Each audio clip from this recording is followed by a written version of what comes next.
Hey, good evening, everyone, and thank you for joining us. I'm going to gavel us into our regular board meeting. It is Thursday, May 7th, 2026, and this evening we're going to get to begin our meeting with something special. But first, we'll take care of a little bit of business. That was our call to order. I'll now read our land acknowledgement. As we begin this meeting, it is important to pay respect to and acknowledge that we are on the traditional land of the Ohlone, Costanoan, and Esselen people, and additionally pay respect to elders, both past and present. Dr. Adamson, can we please have a roll call? Absolutely. President McNary. Here. Clerk Shamas is going to be here, but not here yet. Let's see, Trustee Hazen. Here. Trustee Otmar is going to be here, just not here yet. And Trustee Wax. Here. And we see coming in through the door is Clerk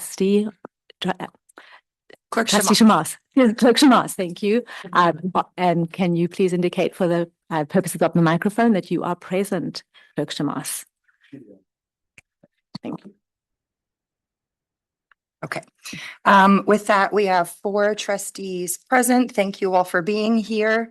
Next up on our agenda is our retiree recognition ceremony and reception.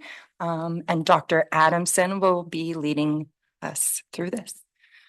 Thank you for that, President McNary. And I'd like to just begin by saying good evening, everyone. How wonderful to see so many of you here. Tonight is definitely one of the most special highlights of our academic year as we gather to honor 7 extraordinary individuals who are embarking on their next great chapter, retirement.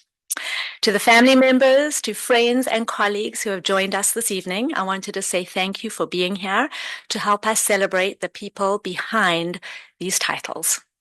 Collectively, this is impressive. I want to say that this year's retirees represent a staggering total 120 years of experience in education. That is impressive.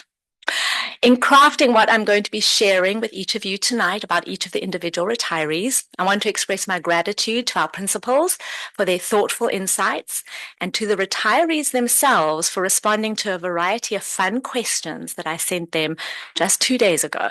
So thank you all for spinning that around in record time. These reflections are a beautiful combination of shared words of wisdom and those only in the classroom moments that keep us all humble. We're profoundly grateful for the decades of heart and dedication that they have each poured into Pacific Grove Unified School District, more importantly, into our students. While we will deeply miss their presence on our campuses, we wish them nothing but joy in the adventures that lie ahead for each of them. It is my distinct honor, along with the Board of Education this evening, to recognize each of them individually. So what we are going to do is I will be calling up each individual. We have some slides and we have a photo of each one that'll help us determine the order. But I am going to ask for our board, you're going to love me again tonight, to please step forward, and we're going to have you all stand. That way they can recognize each individual as they come forward. So if you wouldn't mind coming and just standing in front of the dais, thank you. And thank you, President McNary, for handing out the plaques as we read each individual. All right, we're going to go ahead and advance to the first slide. It is my pleasure to recognize our first retiree this evening, Heidi Fryery, Pacific Grove Middle School speech language pathologist. And I'm going to go ahead and begin reading about Heidi as she makes her way down the line. It is my pleasure to recognize Heidi Fryery, a leader whose dedication to service was recently recognized on a grand scale when she was awarded the 2026 Women Who Care Award. Yep, we know about it. This honor celebrates individuals whose service has made a lasting difference in our community, and anyone who has worked with Heidi knows that she exemplifies that compassion every single day. Heidi has spent 14 years in education, and while we're lucky enough to have her at PGMS for the last 4, she tells us they have been her favorite. Or at least that's what Mr. Roach said. Heidi's journey to us began as a small town girl from Pennsylvania. Those are her quotes. She vividly remembers pulling up to her first job in Salinas and being slightly intimidated by the 12-foot barbed wire fences. A far cry, she says, from her roots. But she didn't let the fences stop her. She jumped right in, bringing her expertise to MCOE, Salinas City, and eventually right here in Pacific Grove. As a speech-language pathologist, Heidi has a unique ability to turn even a former custodian closet into a sanctuary of learning. That's a gift. She has always prioritized being a space where students feel comfortable enough to just hang out or eat lunch. Her legacy is one of profound belonging, proving that learning and connection happen best when a student feels truly seen and accepted. Heidi is also known for her sharp wit and practical wisdom. When asked for survival tips for her successor, she offered two what I would consider gems. First, nothing is sacred in the communal refrigerator. Label your yogurt or say goodbye to it. And second, never underestimate the motivational power of a sticker. Beyond the humor, Heidi leaves us with a beautiful reminder. Progress in education isn't always big or obvious. Sometimes it's a new word or a brave attempt is anything. Or a brave attempt is everything. She's learned that lesson plans rarely survive first contact with real students, and our true job is to meet them exactly where they are. So true. Heidi, as you head into retirement, your husband, I'm told, is eagerly awaiting the fulfillment of a long-standing promise, finally clearing out the garage so he can park a car in it. We'll hold you to it. We wish you, not quite yet, we wish you the best of luck with that project and even more joy in the relaxation that follows. Thank you for your leadership, for your advocacy, and for making not only PGUSD, but all of Monterey County a more compassionate place for our students. Congratulations, Heidi, on a remarkable career of service. Please join me. If you wouldn't mind staying, we're going to take a quick group photo. And you're modeling this for everyone that comes out. Yay, Heidi.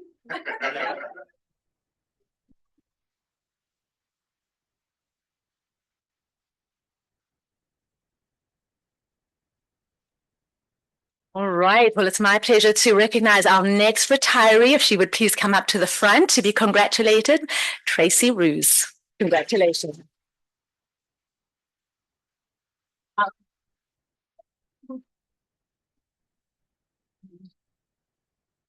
Well, it is an honor to celebrate Tracy tonight. While Tracy has spent the last 5 years as an essential part of our Forest Grove intervention team, her impact on the world of education spans an incredible 40-year career.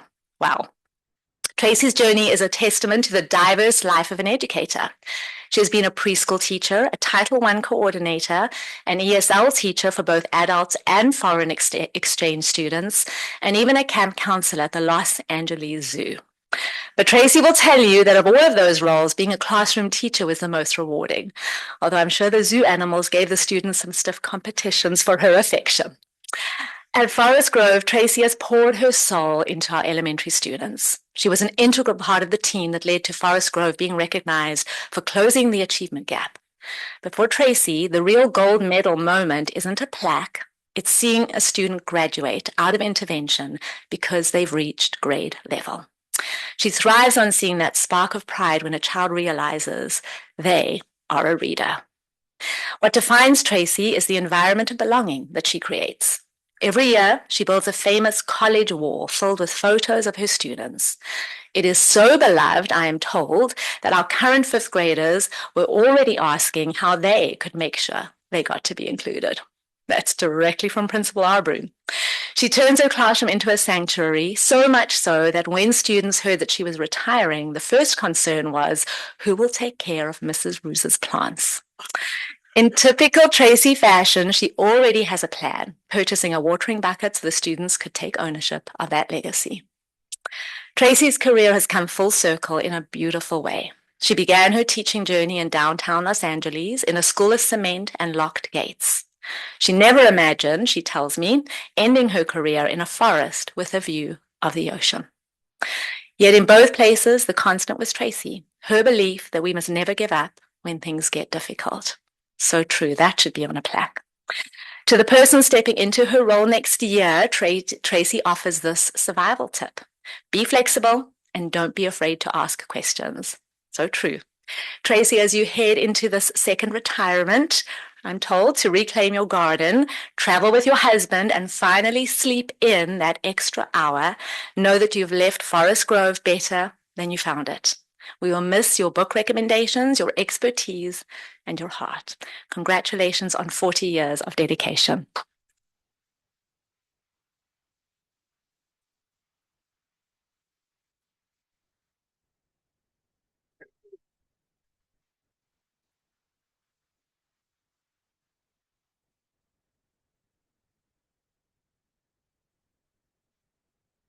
All right, well, next is my pleasure to invite to the front to recognize Anne Hober. Come on up, Anne. It is my pleasure to recognize Anne Hober, who has been nicknamed our resident yearbook queen at Robert Down. She is retiring after an impressive 34 years in education, with the last 11 of those years dedicated to our students at Pacific Grove. Anne has spent her time at Robert Down as a fifth grade teacher, where she is known for her incredible patience and her heart for inclusion. She has a unique gift for reaching students with more extensive needs, ensuring that every child in her classroom has the accommodations and support they need to thrive. But Anne's impact extends well beyond the four walls of her classroom. She has been the creative force behind the Robert Down Yearbook, coordinating, organizing, and designing a keepsake that captures the childhood memories of our students year after year.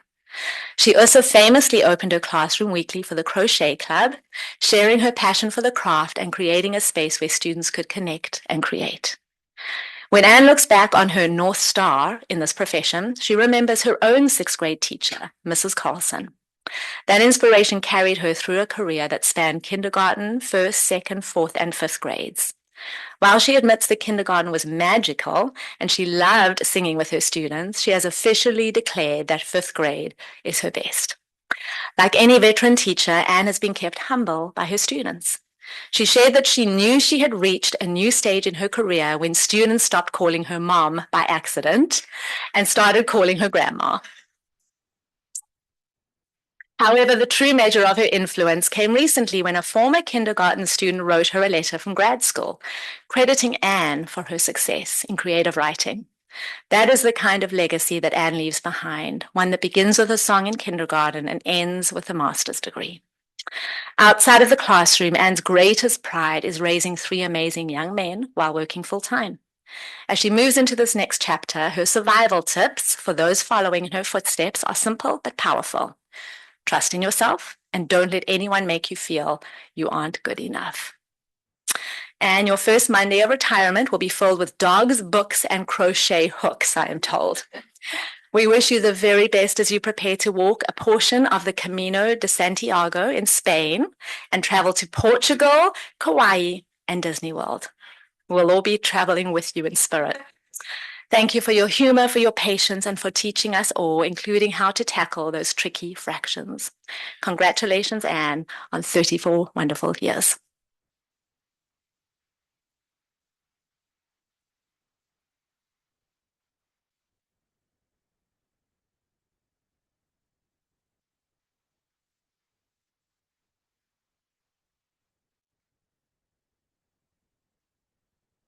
All right, well, up next, it's my pleasure to welcome to the front, Tammy Kermel. Tammy, please come up to be recognized.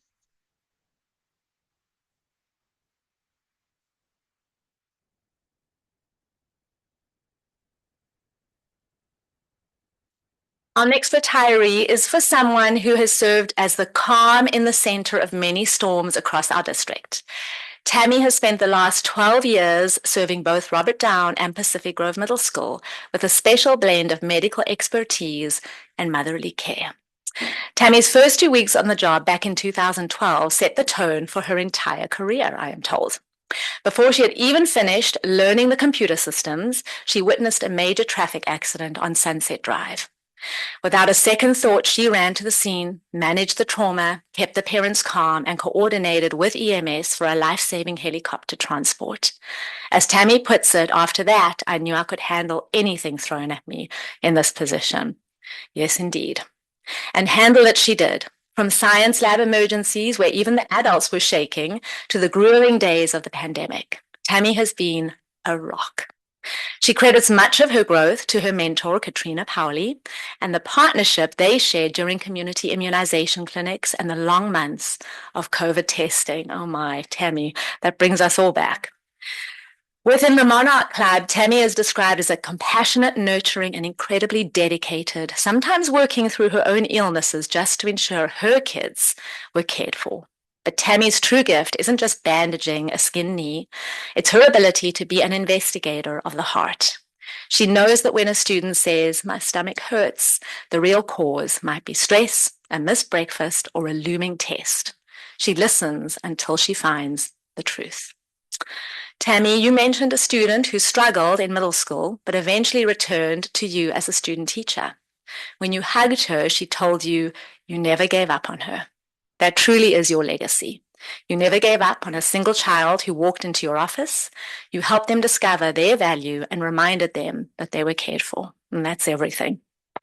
As you move into this next chapter, we know you have a busy schedule, starting with your 50th high school reunion in New Hampshire, where we hear you'll be playing Captain Hook on a parade float. We have to hear more about that. We wish you wonderful travels through Oregon and many well-deserved mornings of sleeping in. Tammy, thank you for your competent hands, your warm smile, and your healing heart. Congratulations on your retirement.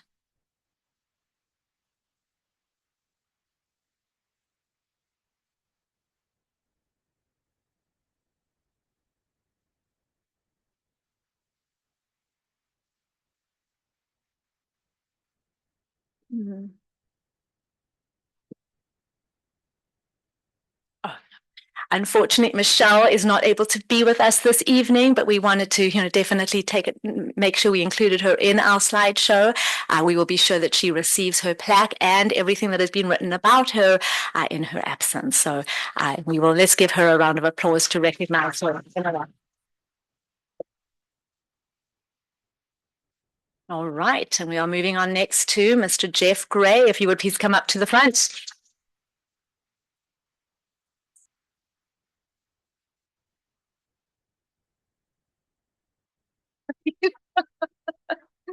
All right, well, next we celebrate a true legend of Forest Grove.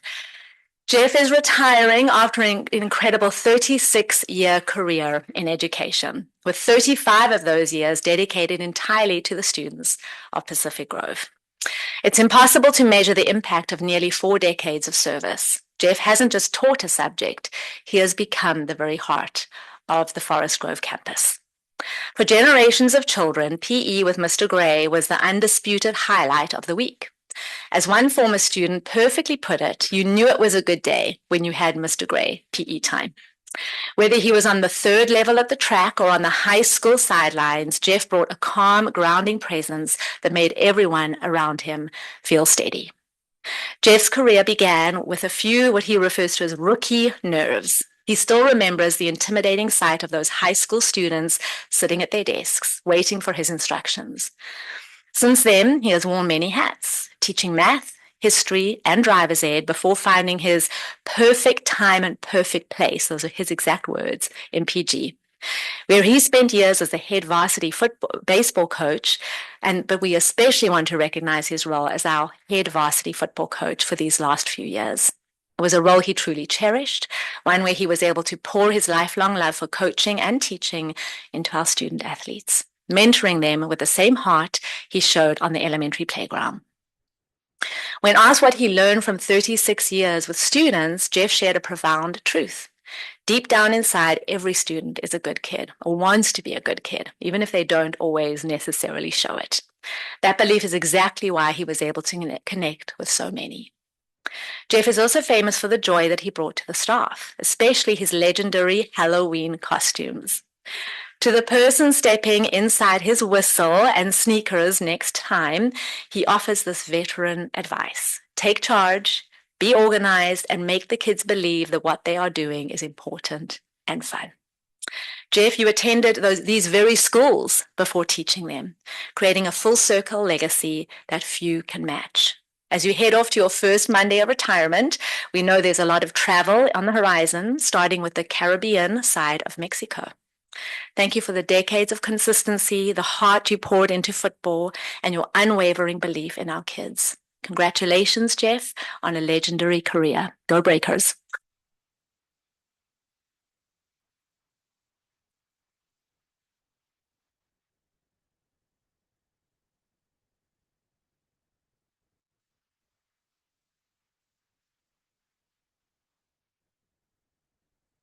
We have a seventh retiree, but at the request of the individual, I'm not going to mention the name. I think retirement, as each of those of you here tonight will attest to, is a very emotional thing. And this individual is just having a hard time with it, even though the decision has been made, but has requested specifically not to be mentioned. But I didn't want to just omit it completely because I kept talking about seven. I wouldn't want anyone here to think that we had forgotten someone. We will be sure that we are presenting that plaque and everything that has been written about that individual personally. So with that, I would like to invite all of our retirees once more time to the front so we can have you do a group photo. And then I just have some closing words for all of you, but I'd like all of you to be standing up at the front as I speak to each of you. So one more time, please. And then after that, we'll do a final group photo.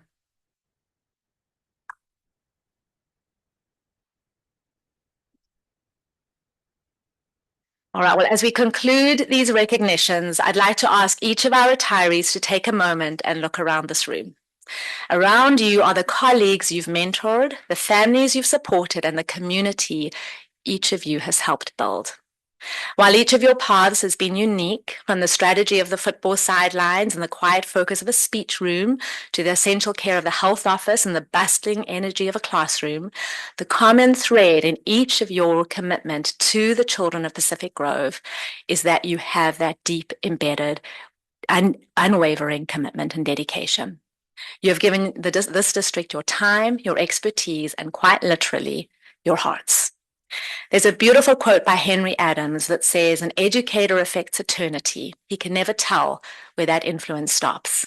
As we've heard tonight, your influence doesn't end when you turn in your keys or when that final school bell rings. It continues in the students who found their voices in your classrooms, the athletes who learned character on your courts, and the colleagues who are steadied by your presence. Building a culture of belonging is something that we have committed to as a district, and tonight is the ultimate evidence of that culture in action. You are the foundation upon which our future success is built. As you move into this next chapter, whether that involves traveling the world, tending to your gardens, or finally enjoying a Monday morning without an alarm, oh, I'm envious, know that you leave behind a legacy that will be felt for generations to come. On behalf of the Board of Education and the entire Pacific Grove Unified School District, I'd like to thank you for your service, your passion, and your dedication. We wish you nothing but joy, rest, and fulfillment in your well-deserved retirement. Congratulations again. 120 years combined.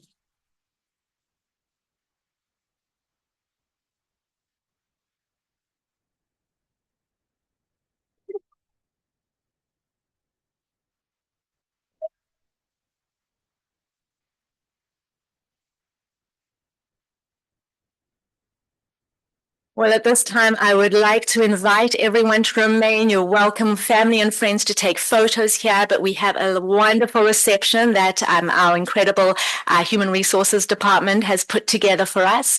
And so I'm just going to invite everyone to please just enjoy, spend some time together, and really just if you want to, say something special to any one of these retirees, now is your chance. And let's just spend some time together enjoying some food. Again, one more big round of applause for each of them. Thank you.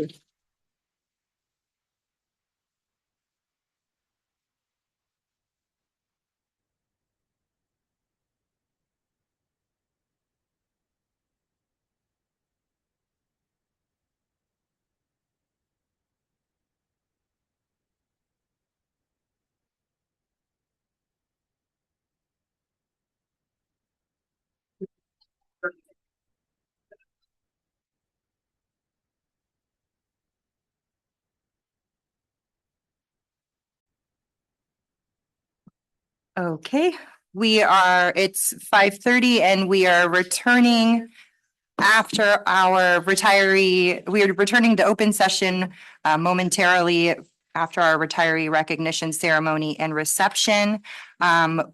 Before we head to closed session, we'll need to get through the adoption of the agenda, and that is next. Before we go out to public comment, I'll look to you, Dr. Adamson, for any changes to the agenda this evening. There are no changes to the agenda. Okay, with that, we will go out to public comment on the adoption of the agenda. If anyone in person wishes to approach the podium, or you can raise your digital hand online. Okay, thank you, Director Algaze. Board, is there any discussion on the adoption of the agenda this evening? Okay, and noting for the record that all 5 trustees are present. Welcome, Trustee Otmar. So with that, I'll look for a motion to adopt the agenda. Also move. Thank you, Trustee Second. Hazen, and a second from Clerk Shamas. All those in favor, please say aye. Aye. Aye. Any noes? Okay, motion carries. Thank you all. Item 2 is our closed session agenda. I will now identify the closed session topics for this evening. Item A is negotiations, collective bargaining session, planning and preparation with the CSEA for 2025 and 26. Item B is public employee discipline, dismissal, release, leave complaint under Government Code Section 54957, Subdivision B. Item C is conference with legal counsel, existing litigation pursuant to Government Code Section 54956.9, Subdivision D1, OAH case number 202-602-0180. And item D is superintendent end of year goals review. Before we go to closed session, are there any public comments on the closed session topics this evening? Okay, with that, we will now adjourn to closed session and reconvene at 6:30. Thank you. Okay, we are reconvening in open session at 6:30. Good evening to everyone who has joined us for this portion of the meeting. I will now report the action taken in closed session this evening with regard to negotiations, collective bargaining session, planning and preparation with the CSEA for 2025-26. Information was received and direction was given. For item B, public employee discipline, dismissal, release, leave complaint under Government Code Section 54957, Subdivision B, information was received. With regard to item C, conference with legal counsel, existing litigation pursuant to Government Code Section 54956.9, Subdivision D1. The board voted to approve the settlement agreement in case number 202-602-0180 by a vote of 5-0. It was unanimous. Item D, superintendent end of year goals review. We got started and will return to closed session this evening to work on that again. Next up is the Pledge of Allegiance. Assistant Superintendent Jordan, will you lead us in the pledge this evening? And our flag is now in a new location. Yeah.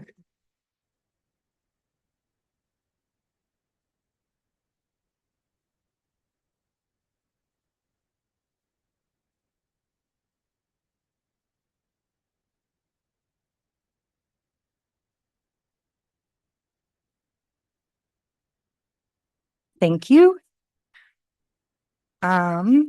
This evening, we are going to have a presentation started off by Dr. Adamson, and then I will be able to present you with your portion of the recognition. So this will be regarding the AXA Administrator Awards. And for those of you who don't know all the education acronyms yet, it's the Association of California School Administrators. So over to you, Dr. Adamson.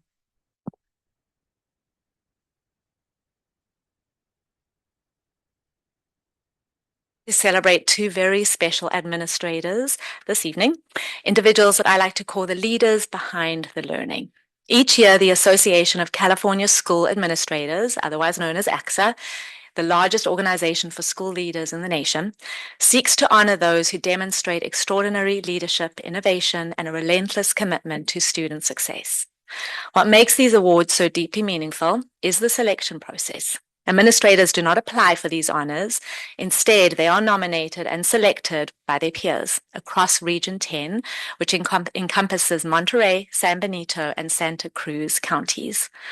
To be recognized by your colleagues, the people who truly understand the daily complexities and the weight of school leadership, is, in my opinion, one of the highest honors that an educator can receive. Tonight, we celebrate these individuals who exemplify the very best of our profession and our district. So first, I would like to go ahead and we're going to turn to the first slide. And before we do that, if I could ask once again the board, if you wouldn't mind coming forward to the front again. And I know this will be the last time tonight, I promise. To help us recognize our administrators and, of course, our student board representative and our assistant superintendent, please. Thank you. All right, and I will say that we are, each of these administrators whose names I'm going to be calling out, they were recognized by ACSA. We had our end of year administrator awards ceremony Friday night, and it was my pleasure to be there along with several of our other leadership team to recognize them amongst a room full of educators across Region 10. So if you would please put your hands together to help me congratulate and welcome to the front our first administrator, Mr. Roach, Middle School Principal of the Year. Congratulations.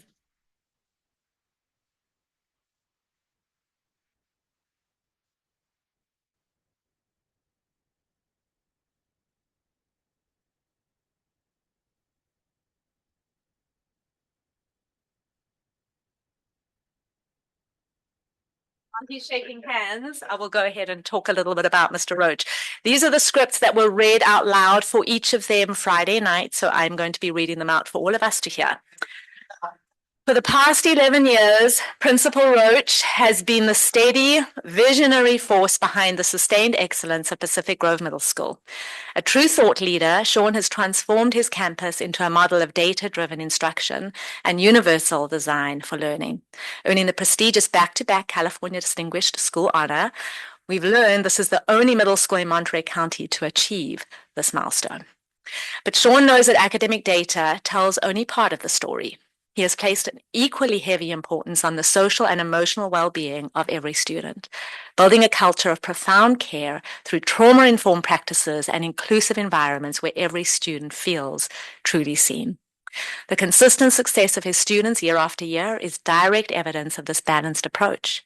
By championing a collaborative PLC framework and mentoring administrators across the district, Sean proves that when leadership is rooted in both ethical integrity and strategic innovation, the entire school community flourishes. Please help me put hands together and congratulate Mr. Roach.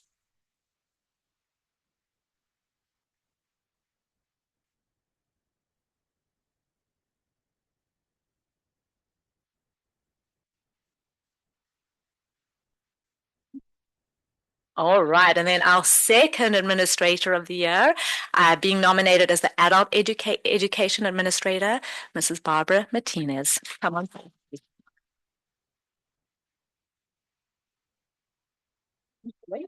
Why I like to think you got me. Sure, Tim.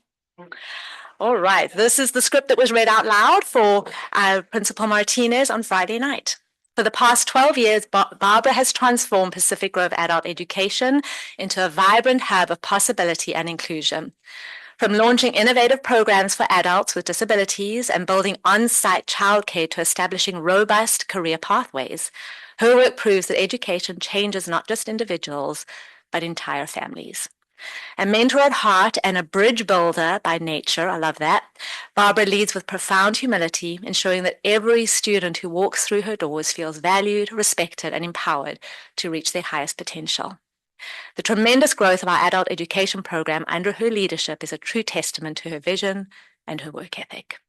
Remarkably, Barbara has achieved all of this while also serving as our district safety director. Her ability to balance the complex technical demands of district-wide safety with the deeply personal work of student advocacy is rare. She ensures that our district is safe and that our students are successful, proving that she is not only a leader of programs, but a guardian of our entire community. Congratulations to you, Barbara.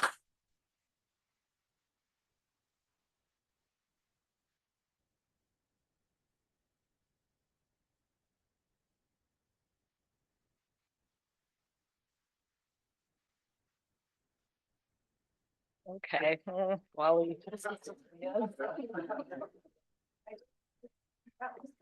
We have one more administrator to recognize. And she's so good at recognizing all of us and cheering us all on, but she is the person who hates being in the spotlight. So please just have a moment for you. It's my honor and privilege as president of the Board of Education to recognize our very own Dr. Linda Adamson as the ASCA Region 10 Blanche Montague Award winner.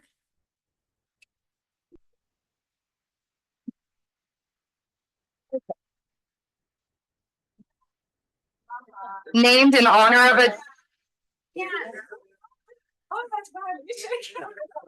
I should have given instructions before we. Named in honor of a trailblazing female leader in educational administration, the award is specifically designed to recognize women who demonstrate exceptional leadership, professional courage, and a deep commitment to the mentorship of others. And unlike many professional awards, as Dr. Adamson has said, it's the most highest honor to be nominated by your peers and your colleagues for this peer-driven recognition. You have championed the development of building the culture of we. Your vision rooted in safety, belonging, and prosperity. Your leadership is defined by a genuine connection to the classroom. You are a constant presence at school sites, whether that's your regular routine site visits to the classroom or helping with crosswalk duty, or even dancing across the crosswalk when it had just been painted to make sure students got home safely. You're consistently celebrating student work and spotlighting student achievements in your communications to ensure every learner feels seen and valued. You lead with a rare combination of transparency and humility, hosting town halls before our major decisions to ensure our staff, family, and community members have a meaningful voice in the process. By fostering this environment of collaborative trust and modeling a growth mindset alongside principals and teachers, you have solidified a district-wide culture where integrity, collective responsibility, and student success are the guiding stars for every mission. You truly embody the culture we strive to create. And as all of us know, your energy is infectious and inspiring. Please join me in recognizing and congratulating our very own Dr. Linda Adamson.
Congratulations to all of the recipients, and what an amazing thing for the district.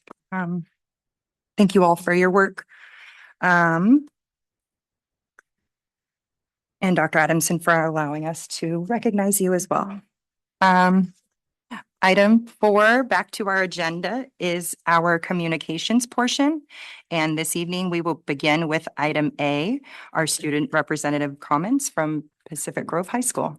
Hello. Hello. You're on. Good evening. My name is Sue Groom, and I am the ASB treasurer for Pacific Grove High School. The Pacific Grove High School prom was held on Saturday, May 2nd, 2026 at the Monterey Beach Station, and over 200 students attended. AP testing has started this week and it runs through May 15th, 2026, and we have more students taking AP tests than ever before. We are also hosting students from other schools, demonstrating a clear example of our culture of we. Speaking of AP tests, AP photography students had multiple photos featured for the Tour House Garden Party on Sunday, May 3rd, 2023. Congratulations to Pacific Grove senior Adelaide Storm, who won first place in the 19th Congressional District Art Competition. Speaking of art, AP art students have multiple art pieces being displayed at the Pacific Grove Art Center currently, and they will be up for a very long time, so you can go check that out. The Addams Family production also happened. Pacific Grove High School students put on a wonderful spring performance at the PGHS Student Union last weekend and the weekend before. On Friday, April 24th, the opening night, it was a full house. Spring sports are drawing to a close. The Pacific Grove boys tennis team finished second in the top PCAL division, the Gavilan, and competed valiantly, losing to Claremont High School to end their epic season.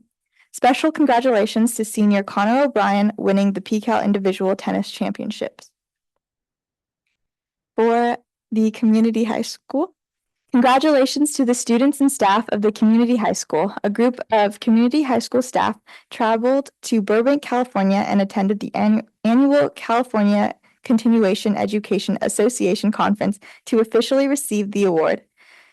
Congratulations to community high school senior Olivia Suter. Olivia was awarded the prestigious Evans Scholarship. 6 community high school students will graduate from community high school on Wednesday, May 26, 2026 at 5 p.m.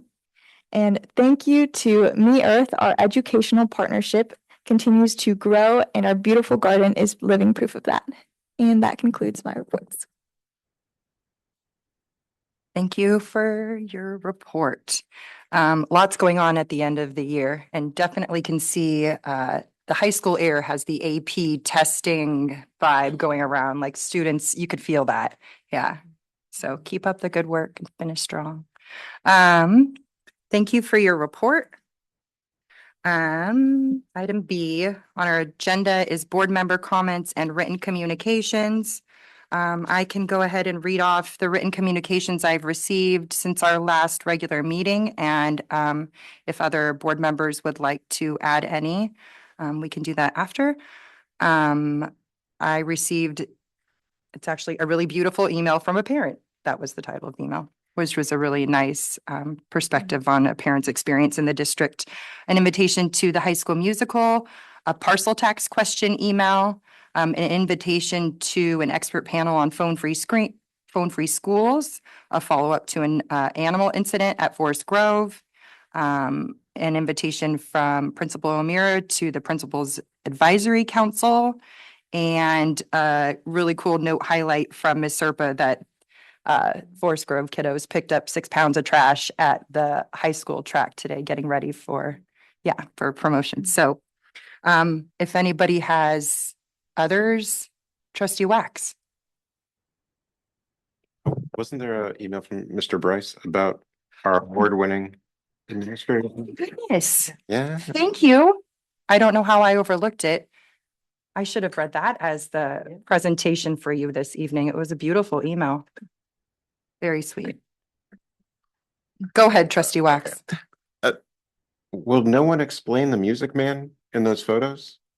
Oh, the theme for, do you want to tell them the theme for the ASCA awards? Because the man in the photo with you all looks like he's dressed thematically. Right, there was a theme, and you may have seen the fascinators on some of us as well, so that the theme was Kentucky Derby.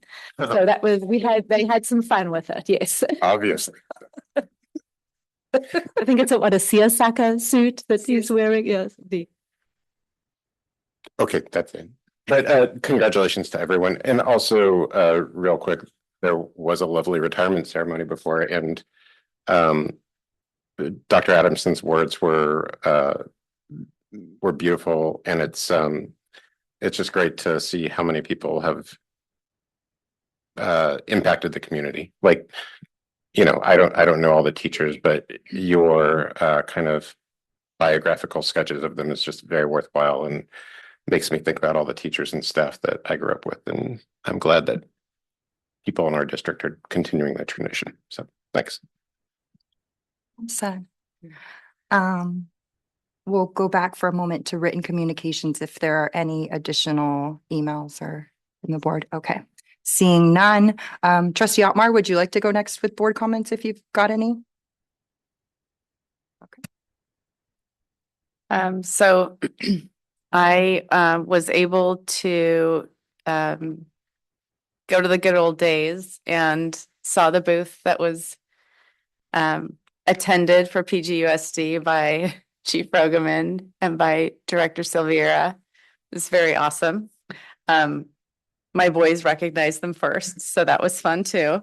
And then also the RHD open house was very cool. I will be having lettuce from the garden for my lunch tomorrow. So that's packed and ready to go. And then I was lucky enough to go to the high school with Dr. Adamson and check out the anatomage table. And Miss Portella gave us a tutorial on that. It was awesome. If you have not seen it, I highly recommend it. I don't even know if she has time for that, but sorry in advance. It was fantastic. And we are so lucky as a district that we have something like that available to our students. It is awesome. It's an anatomage table. And what it is it's a large table about the size of a human. And it is an opportunity to, through graphic and 3D, you can look at what is you can choose the cadaver of your choice and look through different layers of anatomy and each part of the anatomy, and you can dial it down to cardiovascular, muscular, tendon, bone. I mean, it is awesome. It is like it's pre-med. And one of the things I was saying is this is what will hopefully inspire a student to pursue a career in healthcare or pursue a career in medicine. We're so lucky to have that table. Have you seen it? Have you been in there? It is amazing. If you go into the anatomy lab, it's there. But anyway, highly recommend. So that's the fun I had this past week. I had written this for our last special board meeting, but we don't make our comments then, so I'll put it here. And just to say, I wanted to express extreme gratitude to two specific teachers at PG High School, Miss Desma Johnson and Miss Sarah Butzman, for leading our students on an incredible cultural exchange trip in Spain in the town of Grignon the week of spring break. If those folks don't know about this, it's in the same vein of what Miss Gaona has done for Close Up in Washington, D.C. And I really can't say enough that I wholeheartedly believe kids learn more from week trips like this than they do in most of the semester in some of their classes, at least. So the dedication, care, and passion really created an experience that the kids at PG will carry with them for a lifetime, both with the exchanges for the different families, but also just the experiences and learning a little bit about traffic delays in large cities that we are not subject to here in PG as much. They returned at 3:30 a.m. on Monday morning because of a flight delay, and the school did a good job supporting them coming back from these delays, and truly heard nothing but great things about the trip. So thanks to these teachers, again, taking the times out of their days and opening our students' eyes to new perspectives, language, history, and culture in such a meaningful way. So I truly do appreciate as a parent and as a board member the time and heart invested to make these types of journeys so special.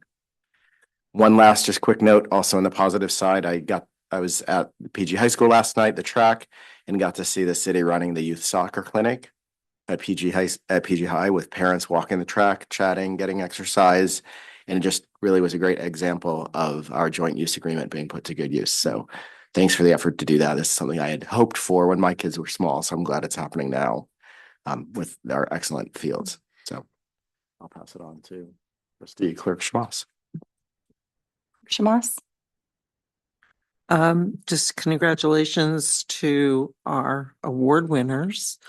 And, you know, so well deserved. Not that the rest of you guys aren't well deserving as well, but it's, you know, it is special. Barbara, you've done phenomenal work, and adult ed doesn't always get, you know, a spotlight. And I think you've really brought a huge spotlight to our district through all the travails of adult ed. So thank you for that. And Sean, you know, the middle school, when I first got on the board, was a mess. I mean, had a bad reputation. And we had good principals come through there, and they did do some good work.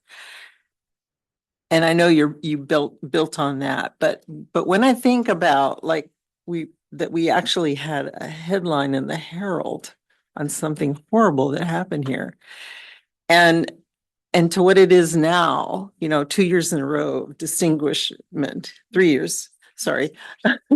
It's so commendable, and it's not easy. It is not easy, and I'm sure every year feels a little different because you get a different crowd. So congratulations and thank you.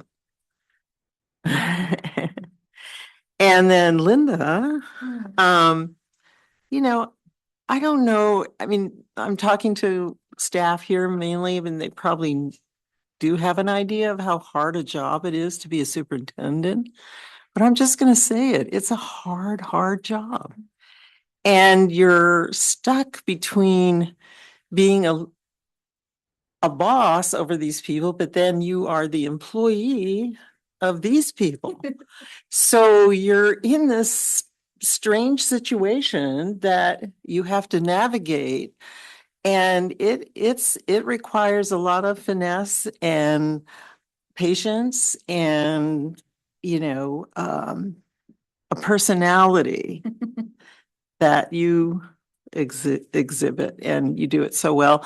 And so I really want to appreciate you tonight. Thank you. Thank you, Claire Shamos. That was wonderfully said. My comments are, I'm going to stick to May is Mental Health Awareness Month. And so finding the joy as always, with things having to do with students because they're just amazing and I always learn so much. I got to see the Addams family at the high school. Miss Bulware and Miss Beam put on like an amazing professional level show. It was really well attended, and I got to see a lot of familiar faces in the audience. I also got to attend open house at Forest Grove, see some of the classrooms with Dr. Adamson, and a real highlight was Miss Dempsey's 5th grade classroom where each student created a food memoir. And for the open house, they made the food that they learned about and researched and taught how to do in their presentation. So it's like a whole, I don't know, potluck almost, but you get to learn about recipes from other people's families and things that are meaningful to them. So really neat. And then PGMS Honors Night, those speeches were incredible. Particularly the one about the culture of we, really nailing it as it's an action. And it's not just something we say that looks good on posters. That was the student's comment. And so really that being taken to heart and being expressed was neat. So lots more celebrating to do this year in the year of May. And next month, just to mention to everyone that ballots should be arriving soon. We have an election for the Monterey County Superintendent of Schools in June. So that's an important education election that hopefully we'll all be participating in. And this weekend is the annual Walk of Remembrance here in Pacific Grove. It's a free event, and I didn't go last year, but I went the year before, and it's a really great opportunity to listen and learn about history in Monterey County, not just broadly, but more specifically here in Pacific Grove, and to hear stories of the past fishing village and the people who used to live right here where we do now. So if people are around, you also get free entry to the museum on Saturday. That's at noon. That's it. All right, board comments completed. On to our superintendent report. Dr. Wonderful, Adamson. thank you. And first of all, just thank you all for your kind words. And just hearing all of your reports, I just love the fact that we have a board. You're all so involved, and the fact that you're able to sit up here and share out on actual events and things that you're seeing because you're actively out there in the community is amazing. I think one thing that Trustee Otmar failed to mention when we went to go to see the animatage table was the fact that you were giving a lot of input, and that was wonderful. Ms. Portela was actually asking great questions, and the fact that that is an area of your expertise. She was even making some nice connections for future opportunities for the students, given that's an area of your field. So it was just really, really fun, something very unique. All right, yes, I'm going to go ahead and begin my report. We have some slides, which I will kind of follow as we go along. But we're definitely, here we are, the final stretch, right, of the 25-26 year. My report tonight definitely reflects a district that is in full bloom. There is so much going on, as you can already tell from our reports we've had. As usual, I'm going to frame my highlights tonight through our 3 core values of safety, belonging, and prosperity. We can go ahead and go to the next slide. Yes. Following this one. Thank you, Director Al-Ghazi. So many examples of how we're nurturing a culture of belonging across our district, ensuring our students and staff members feel seen and valued. So starting with belonging, we are celebrating Staff Appreciation this month, and this is Staff Appreciation Week, in fact, and just want to thank our parent volunteers, our PTA, and our Human Resources Department for spoiling our staff. Last Friday was also Principals Day, so just thank you for celebrating our incredible site leaders. Just there was a lot of some of those pictures just don't even do it justice. Just some examples of all that was going on. In the arts, I'm still in awe of the professional level talent. You've already heard about the Addams Family. I so thoroughly enjoyed that production. Oh my goodness, I wanted to go see it a second time, but there was a conflict with all of the other productions. I was there for opening night. It was a packed house, just unbelievable. So well done. And Ms. Bulware and Mrs. Beam, unbelievable. And then also just, all of our student artwork and the culinary arts department, our photo students were showcased at the PG Arts Center during First Friday last week. I was unable to attend that because we had the conflict with the AXA event, but I understand it was very well attended. And yes, our Good Old Days booth, you've heard about that as well. Just wonderful to see so many of our families come out and support us, and so grateful to all of our leadership team members who were there to man the booth. It was just, I heard over and over from staff, from community members, from family members, just how great it was to see PGUSD featured. And, just again, that being the heart of our district with our staff, being able to interact in that way was just wonderful. And then on the last one on belonging, inclusion and heritage, this month we're celebrating neurodiversity and autism awareness month. There was a wonderful presentation at RHD earlier this week where students led a school-wide assembly sharing their super strengths. I love the fact that Principal Brownfield refers to it in that sense. But just wonderful to see our students being given that ability to be empowered, to really talk about their stories and their experiences. We're also honoring AAPI Heritage Month this week, where we are taking the time to fully ensure that all of our students of various cultures are being recognized. And just thank you to our school sites for including activities throughout the month to recognize our wonderful students. All right, moving on to safety. That reminder that this covers both the physical environment and the mental and digital well-being of our students. So just 2 things to highlight.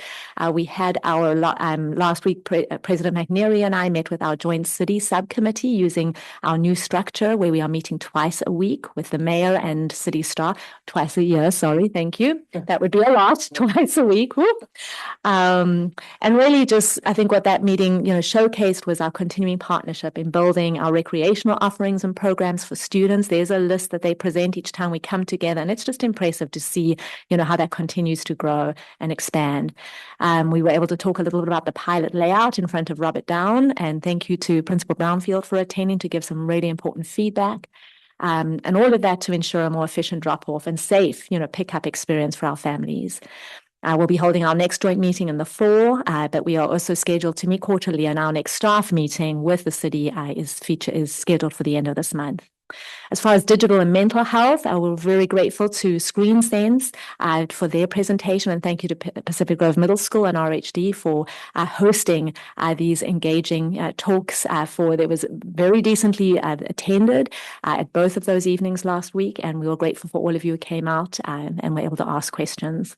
And then in addition to, we know that it is Mental Health Awareness Month, we were able to share a wellness toolkit with some really important references. 2 of those were to the Do Yourself Trustee Wax had mentioned at our last meeting, just ready for that, ensuring that our families know that they have that connection to ongoing resources. But again, thank you to our site to all of our staff for continuing to recognize the importance and awareness of mental health. And then moving on and ending with prosperity. As you know, we have 2 of our schools who've recently received statewide recognition. Pacific Grove Community High School was officially named a 2026 Model Continuation High School, and Pacific Grove Middle School recognized as a 2026 California Distinguished School for their exceptional work in closing gaps and supporting our students. Pictured here on this slide, you see both of them with their banners that we were able to go ahead and present earlier in the month, and pictured with their staff as well. And then 2 pictures there as well at the events that were scheduled by the state to recognize, all of our staff. So just wonderful to see. And again, congratulations to both schools for this incredible and significant achievement. Let's see, this year, last week, Forest Grove families, 2 weeks ago, Forest Grove families were treated to a new and exciting event right before their open house. It was the Ocean Guardian and Musical Showcase. I just really want to say thank you to Ms. Serpa and Mr. Felix CD for coordinating this exciting ensemble. We had, students, 4th and 5th graders speaking to the program, and also that ability to showcase our students' musical abilities. So just wonderful to see. We've officially completed all of our site open houses. So thank you to Forest Grove and Robert Down for rounding us out. It was fun at the Robert Down open house for me to be a part of the scavenger hunt at the 2nd grade level. So many ways to incentivize for students to, get involved in introducing their parents and showing them around the site. We also celebrated 2 students this past month. Aliasco Kidrikhan, I know I'm saying that incorrectly, thank you, Principal Brownfield, from Robert Down, placed 12th in the state spelling bee. And then Anthony Gabrick from Pacific Grove High School completed the State Poetry Out Loud finals and was featured in State Assembly Member Addis's newsletter. And both students are pictured here. So just again, so many opportunities to celebrate our students.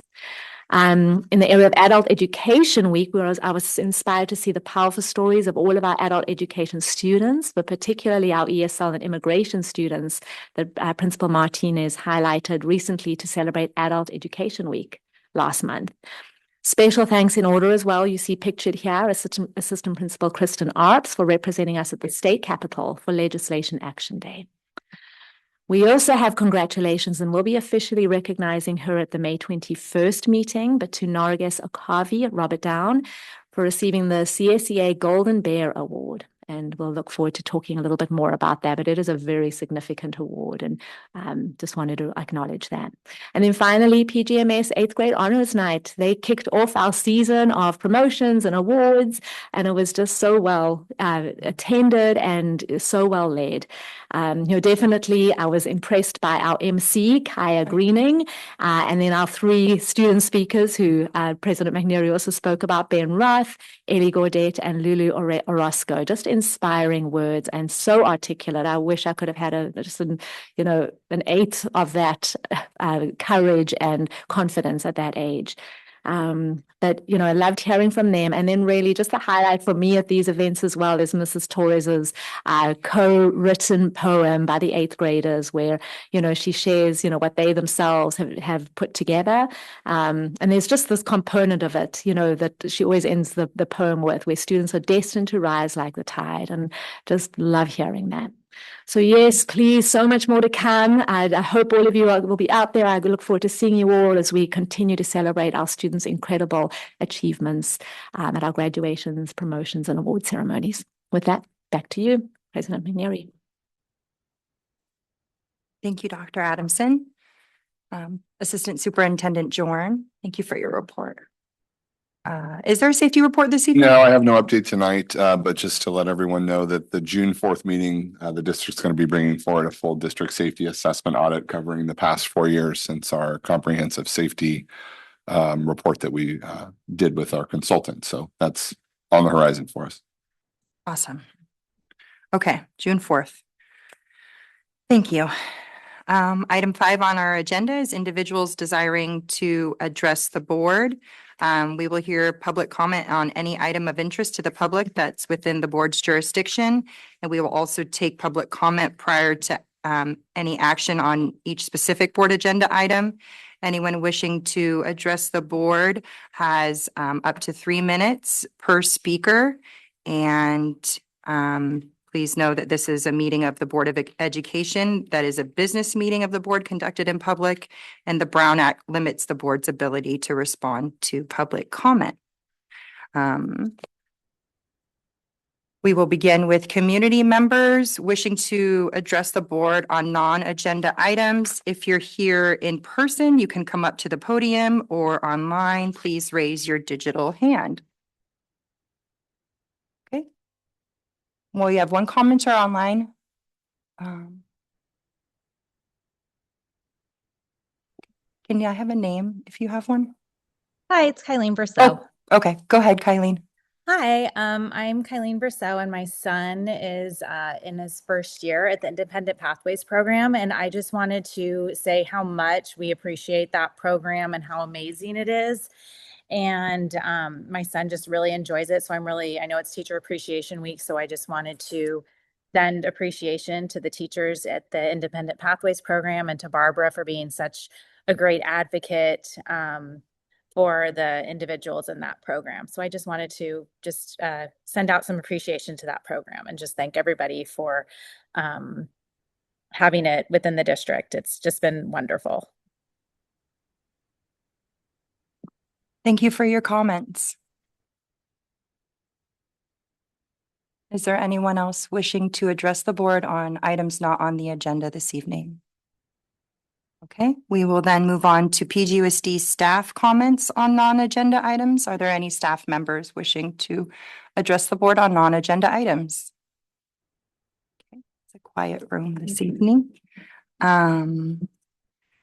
Okay, doesn't look like there's anyone approaching the podium, so I will move on to consent. Items on the consent agenda are considered routine and may have been discussed at a previous meeting. There is no discussion of these items prior to a board vote unless a member of the board requests specific items be discussed and or removed from the agenda. This evening, we have a consent agenda consisting of items A through N. I will first go out to public comment on the consent agenda. Thank you, Director Algaze. Back up to the board. Would anyone like to discuss the consent agenda or pull anything this evening? Okay, if we're not doing those things, would anyone like to make a motion? I'd like to make a motion to accept consent agenda as presented. Okay, motion made by Trustee Hazen. I'll second. And a second from Trustee Otmar. Thank you. All those in favor, please signify by saying aye. Aye. Aye. Student representative vote. Aye. Thank you, Sulu. Thank you, Clerk Shamas. Are there any no's? No. Okay, motion carries unanimously. Thank you, everyone. Next portion of our agenda is our action discussion portion. Item A, resolution number 1188, authorizing the issuance and sale of 2026 general obligation refunding bonds. This item begins on page 89 in the packet, and it is a dense one. It is yours, Assistant Superintendent Jordan. Thank you, Principal. Thank you, President McNary. I don't want to be a principal. I have so McNary. much respect and admiration for you all. Oh, You're at the middle school tomorrow. Sorry. We have two resolutions for the board's consideration tonight. The first is for a refunding of voter approved debt associated with two prior series releases within the district totaling $18 million. With the current rate structures that exist right now, this is actually an item we brought to the board a few months ago and we pulled back on because we weren't certain where the rates were going to be. But ultimately, we're bringing it forward tonight for a refunding of those two prior series bonds to save our voters around $800,000 in interest. So I'm bringing that forward tonight. As you mentioned, we have the resolution followed by all of the good faith estimates associated with the refunding of 2015 Series A and 2015 Series B. They will be placed by Baird. Baird is who we've been using for the placement of all of our general obligation bonds over the past 2 years. And then with support from Dale Scott and Associates. And I do have Joe Crump on the line, I believe, if there are any questions related to DS and C, but otherwise I'll yield my time back to the board. Thank you for the presentation. Assistant Superintendent Jordan, can you remind us which bond this is? I see Series A and B. Measure. It was Measure C, if I recall. Sorry, I don't remember. It's the 2016 and 2015 placement, which would have been a 2012 bond issuance, which was prior to D. And if I recall, it was C. We have an A, we have a D currently, and we now have a B. Mm-hmm. Joe, if you're on the line for clarity, could you help us with that? Can everybody hear me? Yes, thank you. Okay, great. Yeah, thanks. Good to be here tonight. So thanks board members for having me. That's correct. So the refunding will refinance prior bonds. So there are two bond series we are looking to refund. The bonds issued in 2015 and also in 2016. And these are associated with the 2006 measure. And one of those was, as Josh, I think I heard him mentioned, one of those series was callable starting last August. So we started the process of doing the refunding, but it didn't end up working out due to interest rates. The other series, the 2016 bonds, are callable starting in August of this year, but we can refinance them anytime as long as we're within 3 months of that date. So does that answer your question? It does. Thank you. We've got the presentation. I'll first go out, sorry, before I get carried away with discussion to public comment. Is there anyone wishing to address the board on this resolution for refunding bonds? Okay. With no public comment, I will bring it back to the board for any discussion on this item. Does anyone want to start us off? Or not? Clerk Shamos, can you turn on your mic? Yeah, go for it. What's a refunding bond? Just for clarity. Yeah. Yeah, perfect. So we're refunding the bonds placement for a reduction of rate to save the taxpayers who pay for the bonds money on their tax bill, essentially.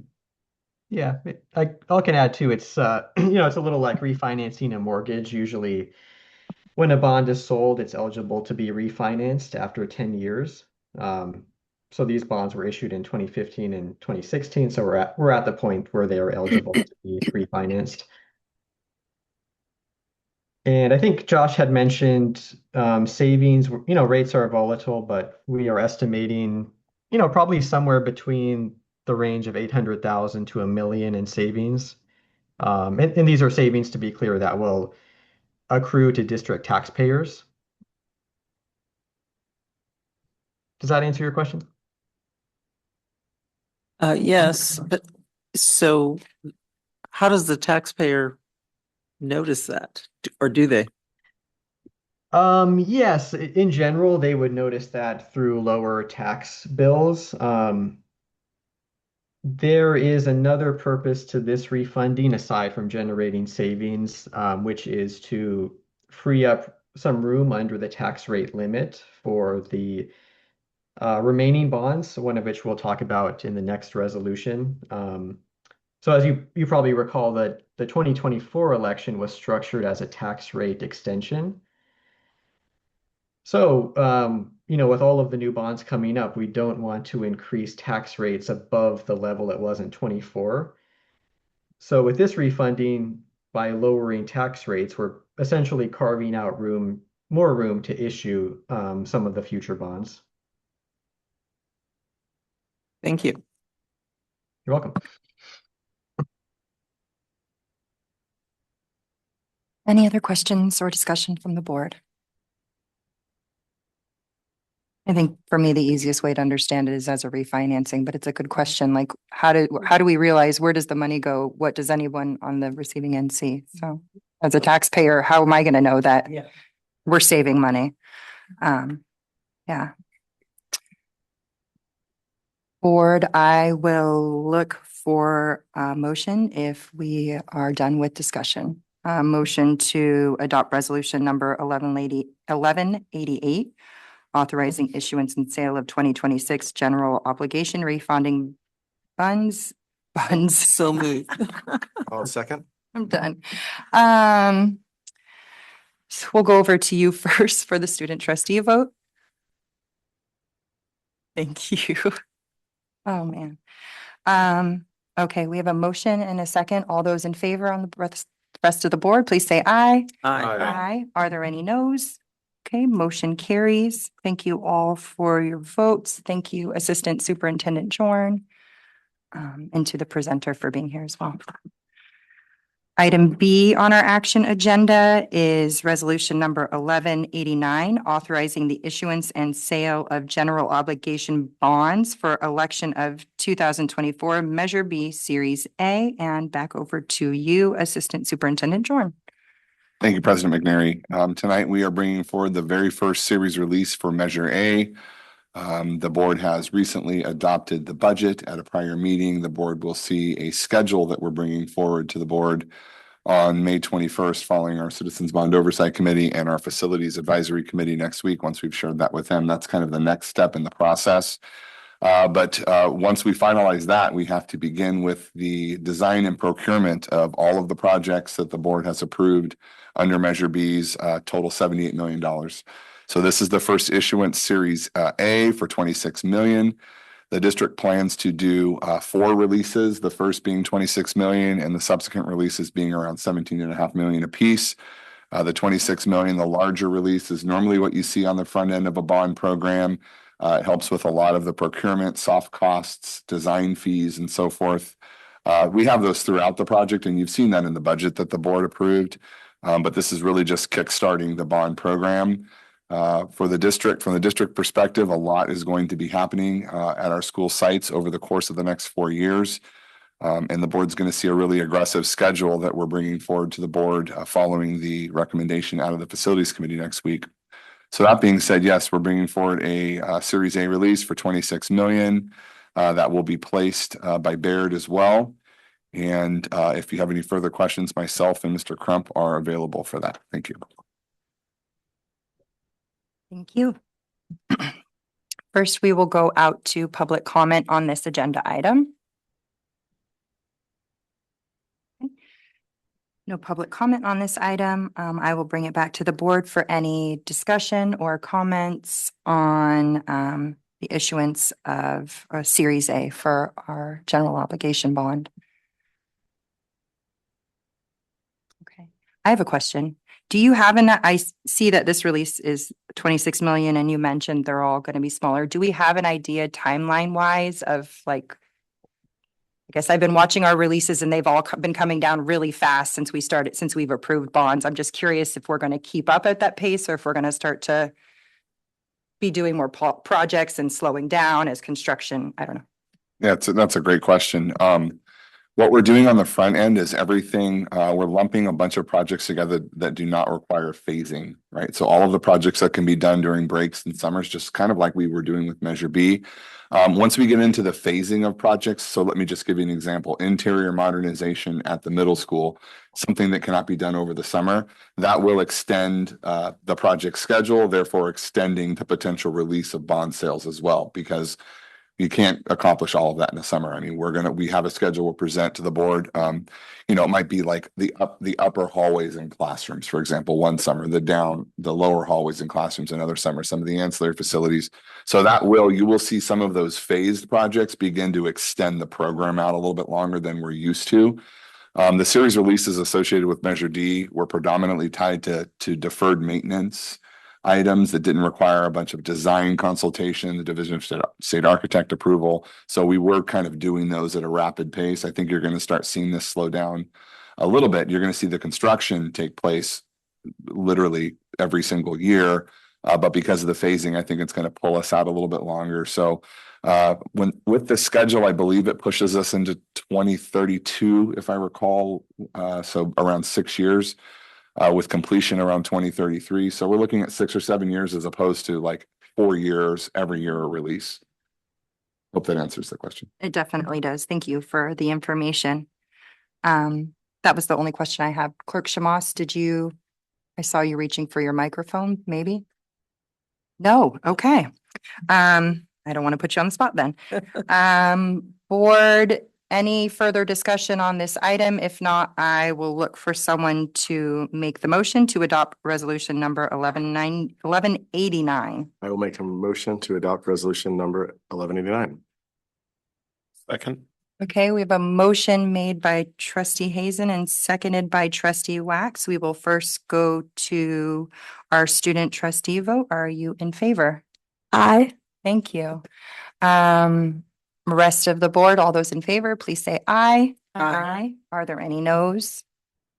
Motion carries unanimously. Thank you. Thank you, Assistant Superintendent Jorn. Okay, we will move on to item C on our action discussion agenda that appears on page 418 of the packet. It is resolution number 1194, final certificated layoff, Chief Human Resources Officer Rogaman. Good evening. This item, this resolution is one that's necessary in order for the district to complete the layoff process that was begun earlier in the year. Education Code Section 44955 Subdivision C requires that formal layoff notices be issued to impacted employees prior to May 15th, 2026.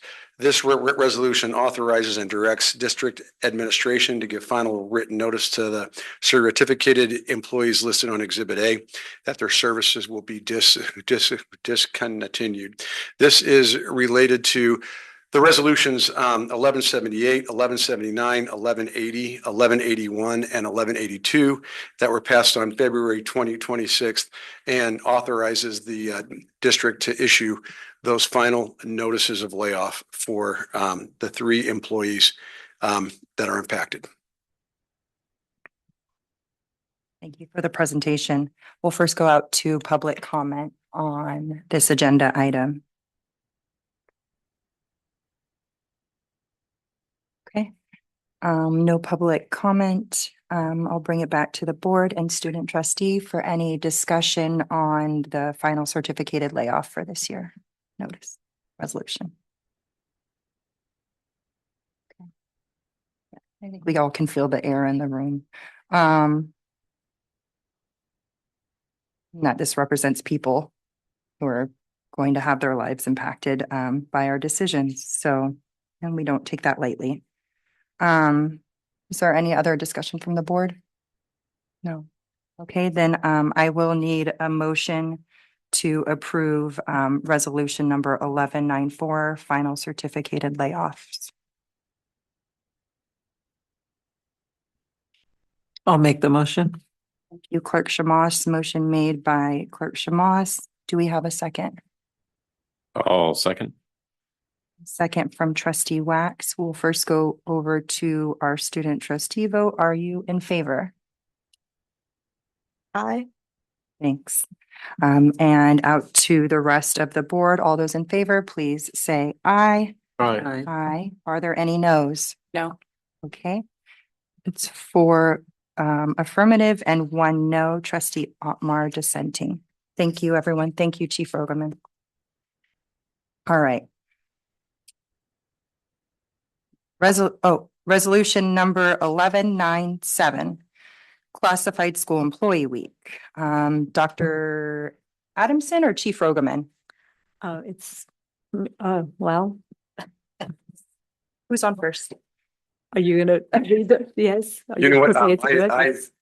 I would love to recognize our Please do. classified Chief Rogerman, that's employees, perfect. but I know that Yes. you're going to have remarks as well. You go Okay, ahead. No, so, please. I'm yes, deferring to you. Thank you. It really truly is our honor and our pleasure to bring forward a week to recognize the classified school employees that are working in our district and also those that are working throughout the state and really the rest of the country. In 1986, the California School Employees Association sponsored state legislation to create Classified School Employee Week. And since then, California Public Schools have taken 1 week each May to recognize the outstanding efforts and contributions of classified school workers. I just want to say that classified school workers are very near to my own heart. The two most important women in my life, first, my wife, who is a campus supervisor at PG High, and then my mother, who was a school principal's secretary, gave that classified service.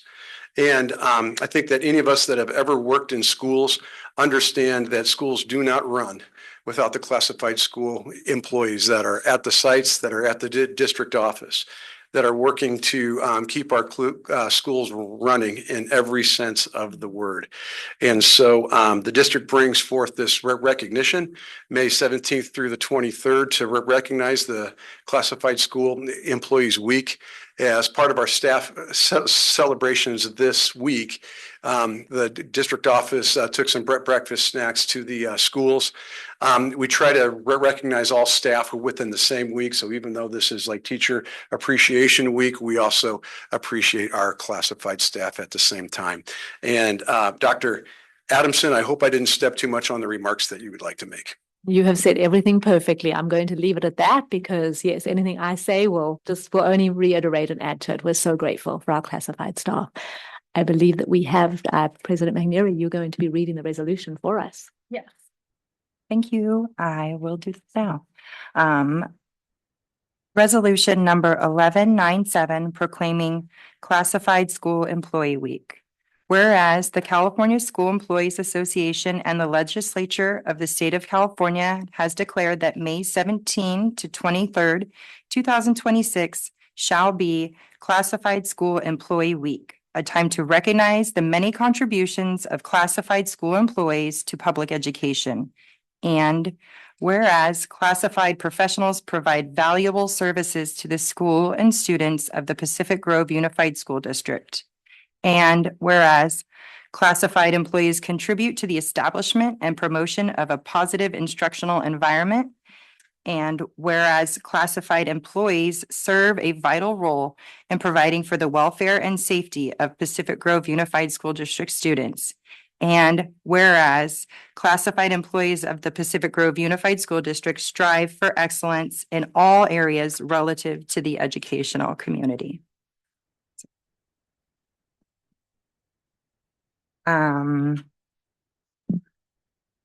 We first must go to public comment on this item.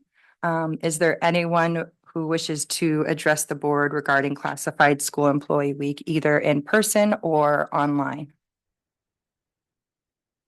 Thank you, Director Algaze.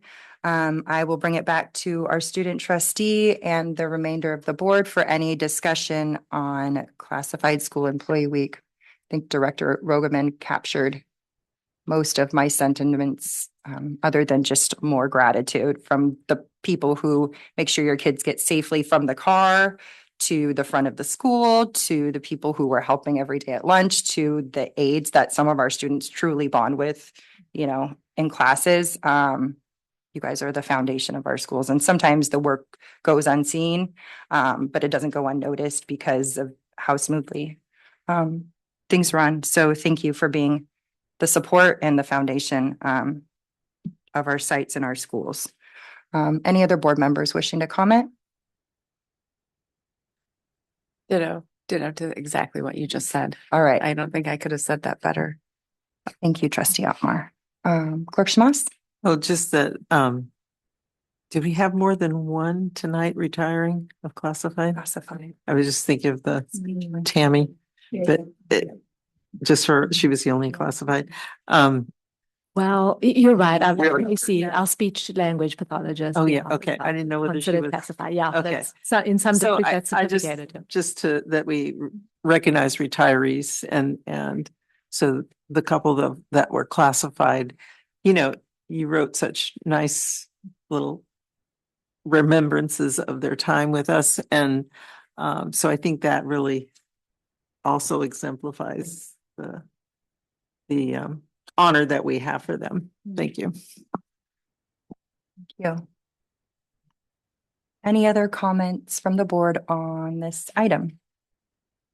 Okay, if we are done with discussion, I will look to the board for a motion to adopt resolution 1197 proclaiming classified school employee week, May 17 to 23, 2026. So moved. Thank you, trustee Wax. Motion made by trustee Wax I'll second. and a second from trustee Hazen. We will first go over to our student trustee vote. Are you in favor? Aye. Thank you. And back to the rest of the board. All those in favor, please say aye. Aye. Are there any noes? Okay, that passes unanimously, 5-0. Thank you, Chief Rogaman. Item E is resolution number 1196, California Day of the Teacher and Teacher Appreciation Week. And I will look to the both of you again. Okay. Thank Chief you. Rogaman. Thank you very much. It's indeed my honor and privilege to recognize May 4th through 8th, 2026 as Teacher Appreciation Week, and specifically Wednesday, May 13th, 2026 is the California Day of the Teacher. I think that everybody in this room has fond memories of teachers in their lives and can thank and be grateful for the role that the teachers have played in helping them forge the path forward in their lives. I know that personally, I have fond memories of numerous teachers, so much so that I went into teaching myself. The 14 years that I spent teaching and coaching side by side with my teaching peers are some of the fondest memories that I have in my entire career. And to be able to recognize these incredible teachers at each one of our schools. I think that one of my greatest pleasures of being a site administrator were those times that I could go room to room and just drop in randomly and see the incredible education that was being delivered every minute of every day in every class in our district was one of the most humbling experiences for me. Someone who took the art of teaching and coaching very seriously. It was such an amazing experience to walk into our classrooms and learn something new about the profession by watching those incredible teachers at the middle school, at Forest Grove, and at the high school. Those places are at Forest Grove, those places where I worked as an administrator, to see those teachers at work every day. Then those teachers that served my own daughter at Robert Down, at the middle school and at the high school, they created a path for my daughter to be so successful when she got to college. It warmed my heart, and I want the teachers to hear this, that my daughter felt like college was almost easy after graduating from PG High School. So it's from the depths of my heart that I wish to honor the teachers of Pacific Grove Unified School District. Once again, they were included in the district's appreciation breakfast snacks that we brought to the schools. And it is such a small token of our appreciation, but please know that that the gratitude of your work runs very deep. Well said, Chief Rogaman. And this evening, Clerk Shamas is going to read the resolution for us. This is Resolution 1196 proclaiming Teacher Appreciation Week and California Day of the Teacher. Whereas teachers personify our society's belief that universal public education is key to meeting the challenges of a changing world, and the influence of a good teacher continues long after school days are only memories. And whereas teachers demonstrate and share their love of learning in the classroom every day and fill many roles as listeners, explorers, role models, motivators, and mentors. And by doing so, are partners with parents and the community in inspiring students' dreams and laying the foundation for them to be good citizens. And whereas teachers strive to make every classroom an exciting environment where productive and useful learning can take place, and each student is encouraged to grow and develop, and where teachers reach out to foster the well-being of each student, regardless of ability, social or economic background, race or ethnic origin, or religion. And whereas the board applauds the unique and highly specialized skills and dedication required to meet the varied needs of the young people served by the district's instructional programs, and recognizes that the quality of all students' educational experiences depends significantly and vitally upon the quality of their teachers, who are entrusted with fulfilling the mission of education to prepare our students for the future. And now, therefore, be it resolved by the Governing Board of Pacific Grove Unified School District that Resolution 1196 be adopted to observe May 4th, 2026 through May 8th as Teacher Appreciation Week, and specifically May 13th, 2026 as the California Day of the Teacher, by taking time to remember and salute the teachers who mold and educate our children, impact and enrich our lives, and thereby are critical to the constant transformation of our society.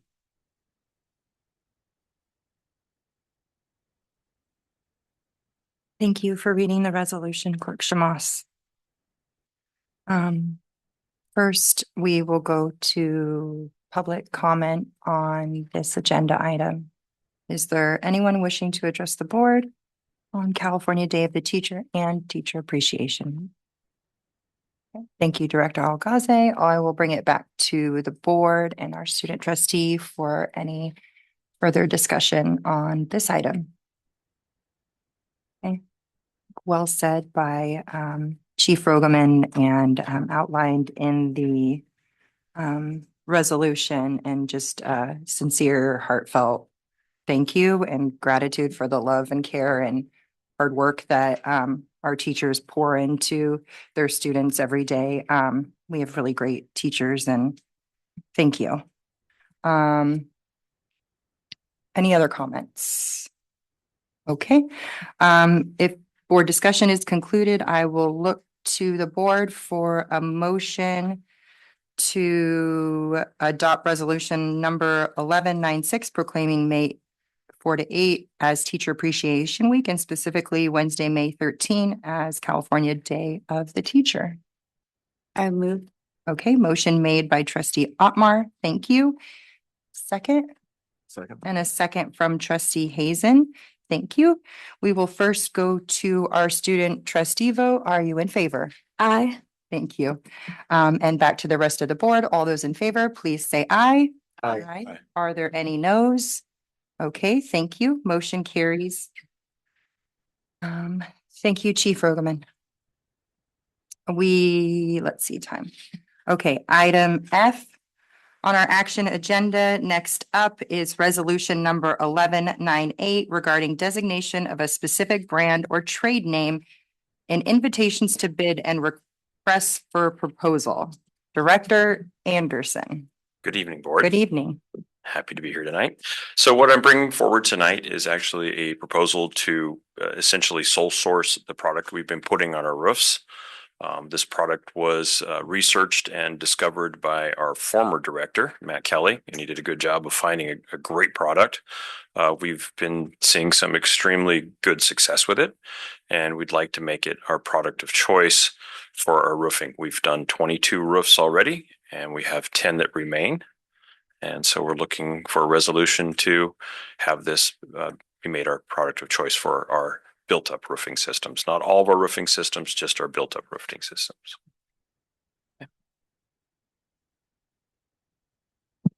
Thank you for the information. First, we'll go to public comment. Is there anyone in the room or online who would like to make a public comment on this agenda item? Okay, seeing none, I'll bring it back to the board for any discussion on this resolution. Clerk Shamos. Yeah, I've never seen it put this way. Is this new that you would ask for this kind of categorization just for a product instead of for a company that you're going to go with? Or so what we found is this product has a 40-year renewable warranty. And so that's very beneficial for the district. I don't have to stock any materials. If there's a problem, I simply call the company and they send someone out and make a repair. That is very beneficial because I don't have to stock anything. I don't have to send any of our labor force out there to address it. I will say that one of our contractors that put the roof on for us several years ago said it is the only roof he's put on that he never had a call back for. So I'm not very often an advocate for proprietary products, but I feel so strongly about this one and the success that the district is having that I feel it's beneficial to make it our product of choice. With public bidding, when you normally have to bid with or equal. What we're finding is there is no such thing that is an or equal. So what this allows us to do is to go out to bid with a sole source product so that we can get the bid results that we need to continue with the unification and standardization of our roofing product. For other roofs that we have on campus, like such as our metal roofs or our shingle roofs, we'll continue to leave those with a or equal when we specify a product. So we're not trying to avoid public bidding process. We're just trying to standardize our product of choice. Yeah. Thank you. That was helpful. Thank you. Thank you. Trustee Otmar. I have a question about Exhibit A in the packet, and so number 2 says use of each item set forth in Exhibit A on the project is consistent with the purpose set forth. And then in my packet, I don't know if there's something that's updated, but Exhibit A simply says detailed description of sole source item, and there's nothing below it. It's actually in additional materials. So that's. Did I miss it? Yeah, there's attachments with There is. Okay, I missed the attachment. There are additional pages in your board binder with materials, I think, that describe this product. I believe I saw that in our packet. I think they're under the packet tab in our board member binder. If I could just make I'm sorry. I could just make a future request. If there's an exhibit that we need to see prior to approving an MOU like this, I'd like to have it within the packet. That's actually, I'll take ownership of that. Okay. In order to print something, to reprint something like this that's copyrighted, I needed to get permission from, and I didn't get it in time. So that's why it was put on as additional. Thank you. It was rough. Okay. Under presentations, Trustee Otmar. That request noted. And but for future items, absolutely. Thank you, Director Anderson. Would you like me to give the cliff notes on it? I mean, not necessarily, because I think that what I'm looking at is everything that you've already said, but Perfect. The technical pieces of it would probably go over my head anyway. So I appreciate that there's a 40-year warranty on it. That's pretty epic. So I'm okay. Renewable warranty. Yeah. Yeah. I mean, that means as long as we top coat it every 10 years, we're good to go. Okay. Yeah, I thought this was a little bit odd, the way it came across in the packet, because I don't think we're really doing it with, have we done this with any other products? No, it's Yet? no. Okay. What is It- the, Yeah, what is just the the, cost of the top coating every 10 years?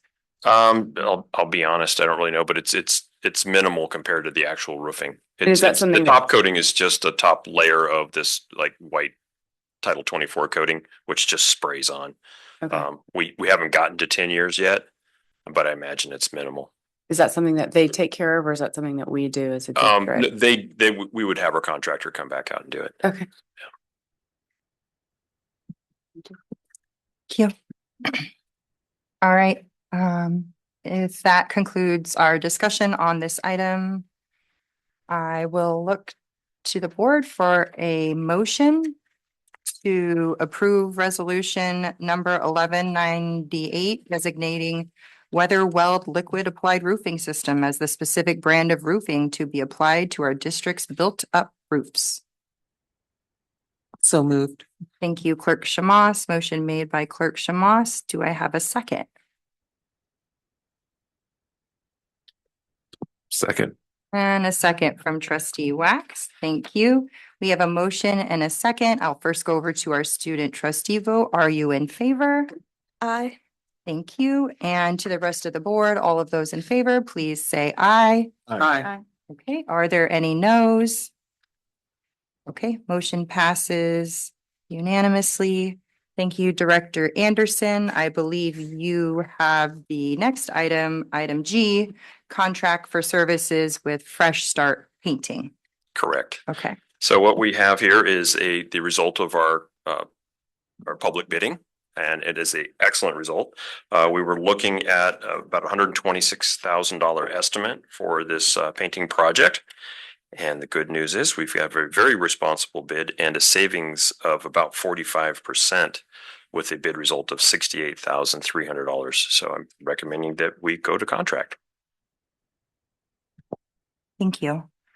First, we will go to public comment on the contract for services with Fresh Start Painting for exterior painting of the gym, Performing Arts Center, Music Building, and Field Restroom at Pacific Grove Middle School. Are there any public comments? Okay. I'll bring it back to the board for any discussion on this agenda item or any comments from our student trustee. Clerk Shamas, yes. On the Performing Arts Center, and I probably asked you this before, but on the Hillcrest side, and if you're looking at the Performing Arts Center building itself before you get to the music building, there is a piece missing of the lattice work on, do you know what I'm talking about? I do. I've often wondered why. Yeah, why? I think it predates maybe even my age, so I don't It know. does. I think, but I don't have any answers for you Yeah. either, but so I drive by there and I wonder like what's going on? Is it because it always looks like it's going to be fixed or something, but I can only assume that I know that on the other side of the wall up in that space, there's actually like an air vent. And so maybe that's the reason. It would be quite a piece of work to try to reconstruct that. That's what's called a precast piece, and I'm sure it was specially made for the building. you mean the lattice work? Yes, it's actually precast. So it's a concrete mold. So it would take a real artist to redo that. Okay. I might just take it on. Who knows? Yeah, I mean, I don't know because it looks like there's something wrong, is all I'm saying. It just, and I drive by there and I don't know what that is. Yeah. You don't know what it is, I don't think I was born when it went missing, if it was ever there. So I don't know. Okay. Are there other questions or comments from board members? Okay, if we are concluded with discussion, I will look for a motion to approve the contract for services with Fresh Start Painting. We have a motion. So moved. Second. Thank you, Trustee Wax, and a second from Trustee Hazen. Thank you. We will first go over to our student vote. Are you in favor? Aye. Thank you. And to the rest of the board, all those in favor, please say aye. Aye. Aye. Are there any noes? Okay, motion carries. Thank you, Director Anderson. Here I am again. And here you are again for a couple more items. Okay, item H, contract for services with CMA Painting. Go ahead. Okay, so this one is our David Avenue building and buildings. Here we have some extremely good news again. We had an estimate of about $300,000. We went out to bid and we've got a responsible bid for $229,000. The savings is 23% below our estimated rate. So again, I'm recommending that we go ahead and move to contract. Thanks. Public comment first. Are there any public comments on this agenda item? Okay. No comments. Board, any discussion on this painting contract? This is for exterior painting, wood rot repairs and installation of rain gutters on 2 buildings of the David Avenue campus, which is a continuation of the work started at that site last year. Okay. I don't have any comments either. I'm gonna go ahead and make a motion to approve the contract for services with CMA Painting. Is there a second? I'll second. Thank you, Clerk Shamas. Motion made by myself and seconded by Clerk Shamas. We'll first go over to our student trustee vote. Are you in favor? Aye. Thank you. And to the rest of the board, all those in favor, please say aye. Aye. Are there any noes? Okay, motion carries. Thank you, everyone. And the painting is going to be exciting. Contract for services is item I. For Sentry Alarm, this is to review the contract for the upgrade of the fire alarm at Robert Down. Yes, and so this has been almost 4 years in the making. And if this goes to contract and we get this done, I'm going to be the happiest guy in the entire district. So what we have here is the result of our going out to bid. We estimated this project at about $750,000. And here's the best news of the night. After a responsible bid received for $281,671.03. That's a savings of 62%. We are ecstatic that we were able to get this work done, and we are ecstatic that we've got this price.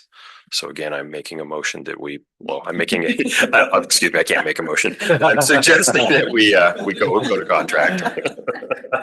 Opposite. I like it. All right, I've got your recommendation to approve the contract. Yes.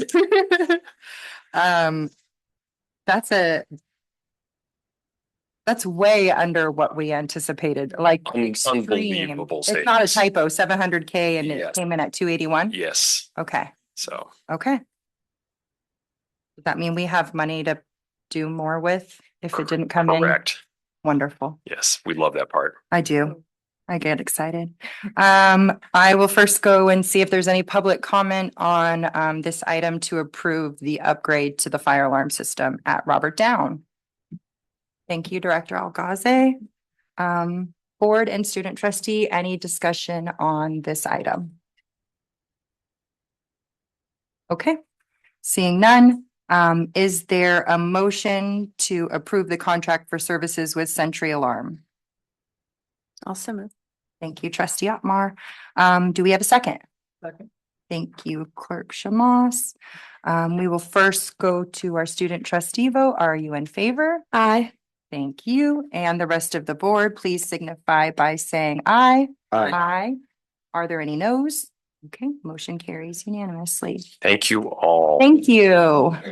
Looking forward to the work. I mean, seeing your hard work in action. Thank you, Director Anderson.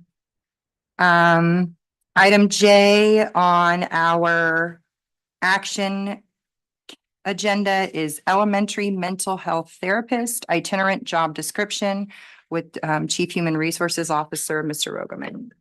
Thank you very much, President McNary. This job description for the elementary mental health therapist really includes one additional responsibility for that elementary mental health therapist, and that is to help with the billing that is associated with the California Healthy Youth Behavioral Initiative. The district can get reimbursed for services that provide support for students' mental health.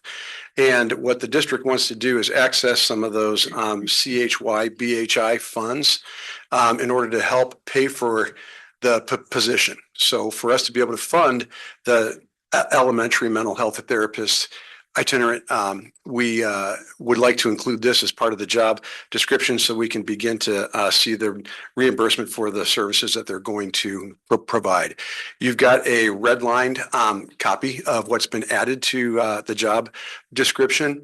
And if this job description is approved tonight, we'll be able to go out and recruit for this position. The reason why this is going to be specific to the elementary mental health therapist is because this is the therapist that has the lightest caseload and the one that might have time within the workday to take on this added responsibility. Okay, thank you for the presentation, and we have the job description in our packets at page 460 461 on. We will first go to public comment on this agenda item. Is there anyone wishing to address the board? Okay, no public comment. Back to the board for any discussion on this job description. Or just approving the job description for this evening, just for clarification. Clerk Schmoss. Okay. I brought up this before about the elementary in the titling of this position. Because it says the position is itinerant. And then it says will serve multiple sites depending on need. So therefore it's not elementary because it can be moved to different sites. So I'm just wondering, are we putting ourselves in a box if we call it elementary? Because then that particular therapist will be thinking that's the only site that person serves, or, I mean, I'm just, it's confusing because it says elementary, but then it says it will go to different sites, and all our sites are not elementary. But, yeah. Excellent question. The reason why we needed the itinerant label is because they're not going to serve a single elementary school, because they're going to be serving multiple. That's the reason why the itinerant label is in there, so that we can have the person assigned to more than one of the elementary schools. Okay, so that's Yes. okay, so it's multiple elementary sites, not Correct. any of our other sites, like Correct. the middle school or the high school. Right. Okay. But do we want it to be? I mean, is that a? Well, that is a good question. I believe that our job descriptions for the MHTs at the other sites also are labeled as itinerant. And so the reason why this one is specifically to the elementary is because that added responsibility is because the secondary mental health therapists just don't have the capacity within the workday to take on the added responsibility. That's the reason why it was strategically placed with the elementary MHT. Okay, I'm just concerned that we're not limiting ourselves by telling someone, oh, you're only going to be doing this, when maybe we want them to do that. Right. So, okay, if you're good with it, I'm good with it. And also I wanted to ask, there in this one bullet where it says respond to students in crisis, offering immediate emotional support and coordinating with school administration, parents, and outside agencies for appropriate follow-up care. Is that universal to all the mental health therapists? Yes. Okay. Thank you. Thank you. Any other discussion from the board? Okay. So this evening we have the mental health therapist itinerant job description. Is there a motion to approve the job description from any member of the board? I'll make a motion to approve the description as presented. Thank you, trustee Hazen. Do we have a second? Thank you, trustee Otmar. Motion made by trustee Hazen and seconded by trustee Otmar. We will now go to our student vote. Are you in favor? Aye. Thank you. And back to the rest of the board. Those in favor, please signify by saying aye. Aye. Are there any noes? Okay, motion carries. Thank you, Chief Thank you. Rogoman. Item K on our agenda is the proposed boarding meeting calendar. This is a reoccurring item that appears on every board meeting agenda, and it can be found beginning at page 465 in the packet. Dr. Adamson, I'll turn it over to you. Thank you so much. And what we are adding to this particular item this evening is all of the dates that we are proposing for the 2027 year for January through July. And so just, we're really following the same pattern and theme that we have in previous years based on the dates that we've selected. So really, we're just looking to the board for approval of those new dates. And that's really the only new thing on the calendar for tonight. Those new dates begin on page 473. If I know of a date I'm not going to be able to make, should I say that now or should I just? There we go. Well, no surprises, but you can let us know. I'll give you plenty of notice. Thank you. You obviously have a trip or something planned, and you seem like you're dying to tell us, though. I mean, trustee Wax, if you want to share it out Where now, are you going? It's my daughter's birthday, guys. Oh, You that's a know. big deal. Oh, Okay, okay. Oh, sorry. Yes. Okay. definitely be there. Yeah, that's a good excuse to miss. All right. All right, so given that we have the new dates on, this is the first time we're seeing them, will we need to approve? Okay, Yes, we will have to approve it. tonight. okay. As with all items, first to public comment. Are there any public comments on this agenda item? Okay, thank you, Director Algaze. Is there any board discussion on this agenda item with the new dates included? Okay. Seeing none, I'll look for a motion to approve the proposed board meeting calendar for all the way through July 2027.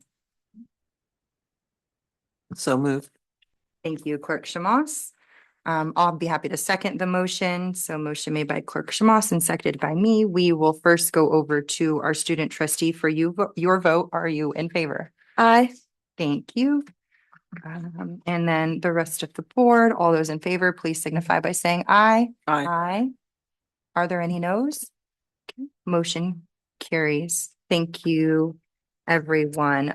Before we begin our info discussion portion, we are going to take a 5-minute break and we will resume at approximately 8:15. Thank you.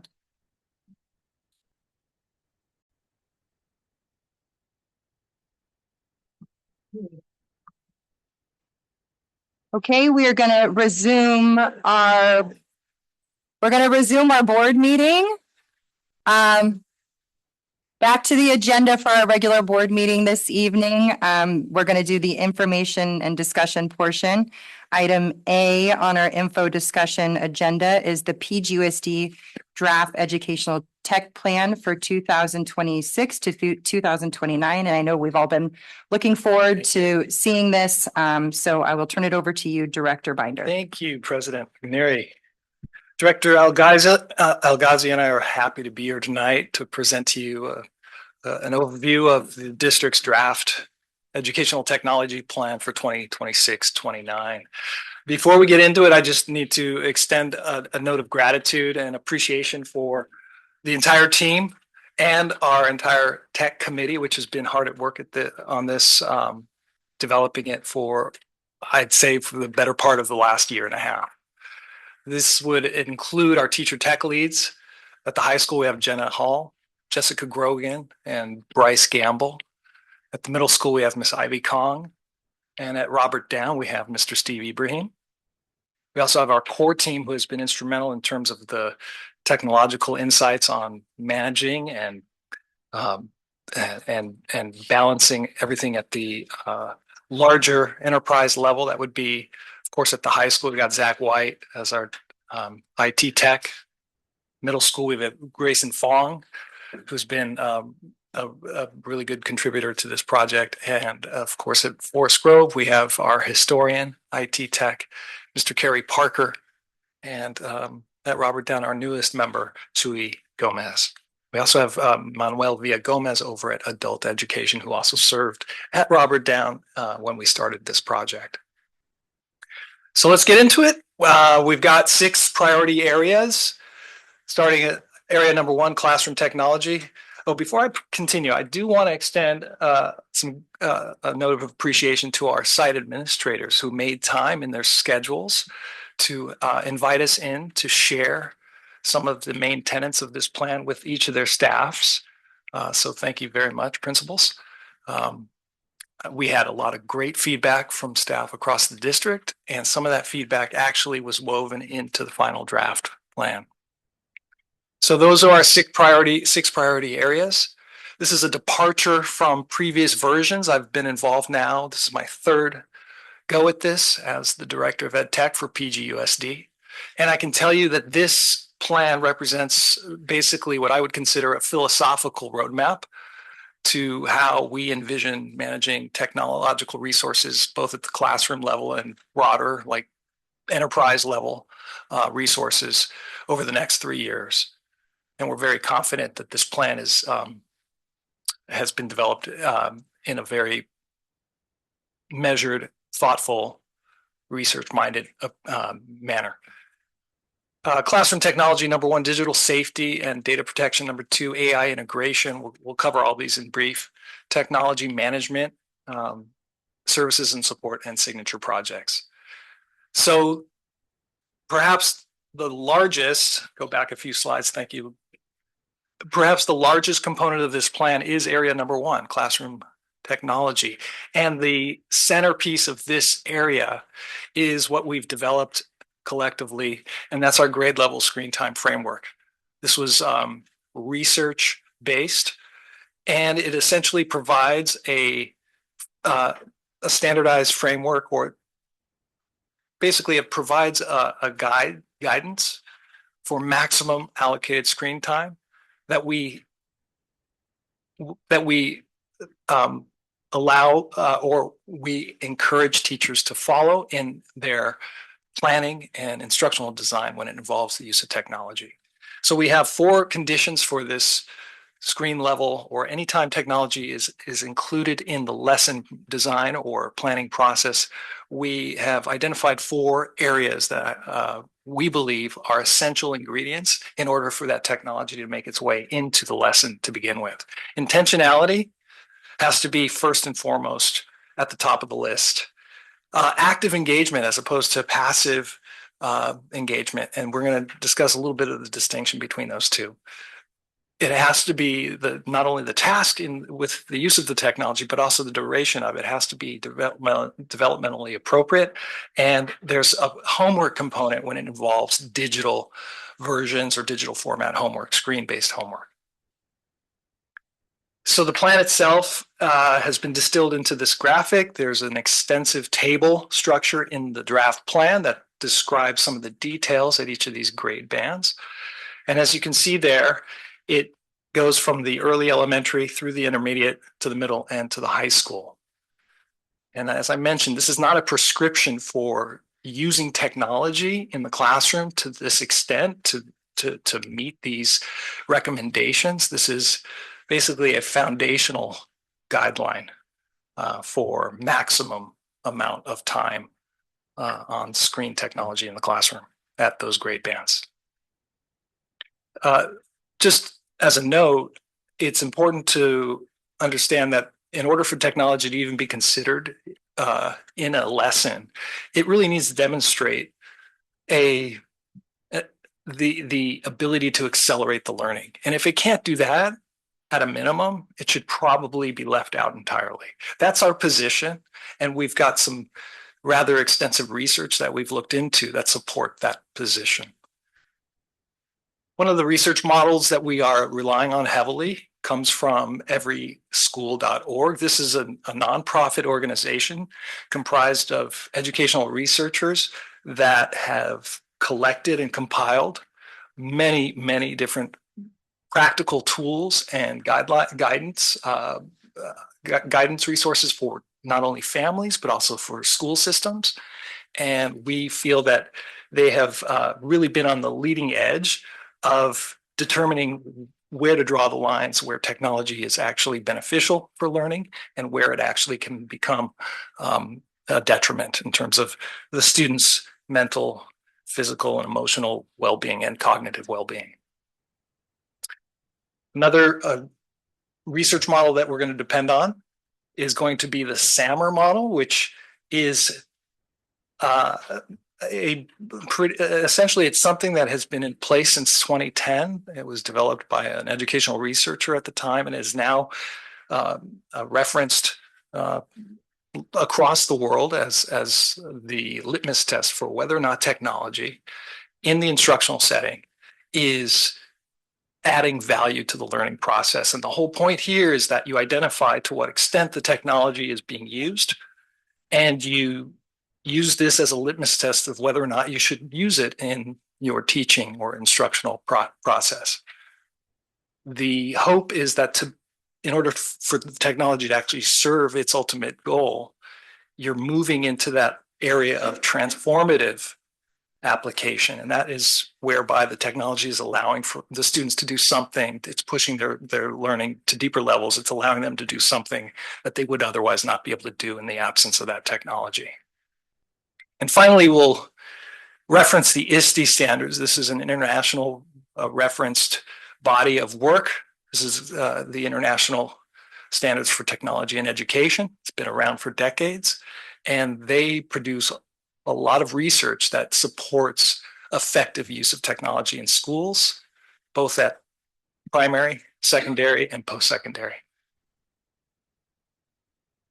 That's just a snapshot of some of the research that we reviewed as a committee and referenced in the development of the plan. You can follow any of these links in the actual plan itself from the online forum and the online draft. But just to give you a sense that we didn't just invent this framework or this approach or this philosophy. We actually relied on quite a bit of some foundational educational research, peer-reviewed studies, and that's an example of a small subset of what we used. So that was area one. For area two, we're going to get Director Algazi out of the chair for a little bit. But before we do that, I just want to mention that we do have tools in place already that hit a couple of these key areas. Proactive monitoring is something that we're currently doing. We look to refine that over the next 3 years in terms of getting more targeted. We already have alerts that are distributed to our admin team when there are concerning online behavioral activities occurring. These are real-time notifications. We're going to continue to rely on those systems to further strengthen the safety of our environment. And then digital safety and citizenship. This is something that we've been weaving in and out of lessons. It's being delivered at the elementary in the Flex Lab environment, but we're going to make a concerted effort to provide targeted grade-specific lessons from our longstanding partners at iKeepSafe, Common Sense Media, Smart Social, and those will be directed to students in key grade levels 5, 7, and 9. Director Algazi. Talking about the cybersecurity, we're continuing with our next generation antivirus, which we have in place now for all Windows and Mac computers. It's not needed on Chrome devices. Two-factor authentication for Google accounts is something I'm currently working on. I have administration done, all district office staff done. I'm working on the clerical staff, and then hopefully to move towards teachers. And then finally, email filtering, just keeping up on that. That's kind of a ongoing effort, a whack-a-mole kind of, oh, here's a email, that email that comes in. How do we block that and quarantine before it gets to the end and the recipient, I should say. Thank you, Director Algazi. The third area, of course, is kind of like the elephant in the room, and that's, of course, AI integration. And we looked at this very carefully. We actually included student input on this area, in particular from the principal student advisory council at the high school, where we had a really deep level conversation about AI use, not only by the students, but also by staff at the high school. And we also relied heavily on our teacher tech leads at the high school to provide some of the insights on careful, measured use of AI when it comes to teachers using AI or having students use it. Right now, we currently block it across the district for students. It is available specifically our AI model, Gemini, which exists inside of the Google environment. All other AI tools are blocked currently for all users in our district. Gemini is available for staff and teachers. And we see this as something that is going to be with us, and we're going to proceed with caution, with stringent oversight in how we allow these tools to exist within our network. We're also planning on giving role-specific PD, which would include differentiated type of professional development for our staff on this, with a foundational level of knowledge about AI, its risks, its biases, some of its benefits, of course. And we see this as being useful for staff in terms of streamlining administrative tasks, freeing up some of their time so they can focus on more student-facing tasks within their day. As far as teachers' use of it, of course, AI has tremendous benefit in terms of being able to curate differentiated materials in the lesson, whether it's leveled reading for a whole range of students in reading levels in the classroom, or generating rubrics or assessment items that are variable.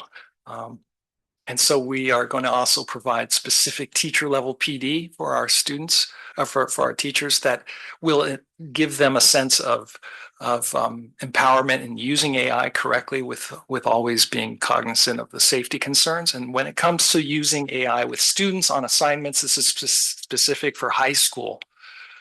We recognize that there are some teachers that would like to start preparing students to engage with AI, but as you might know from the recent updated board policy and AR on AI, we have essentially provided very clear language that it is up to the teacher, it's to their discretion as to how they use AI with students, meaning student use, and it has to be following a certain set of requirements, which include, of course, that it's not outsourcing student thinking, but it's actually contributing to their critical thinking themselves, and that it is always protecting their data, their private information, their personalized information. And of course, there has to be full transparency in communicating the actual purpose of using the AI. And this is also something they need to convey to parents.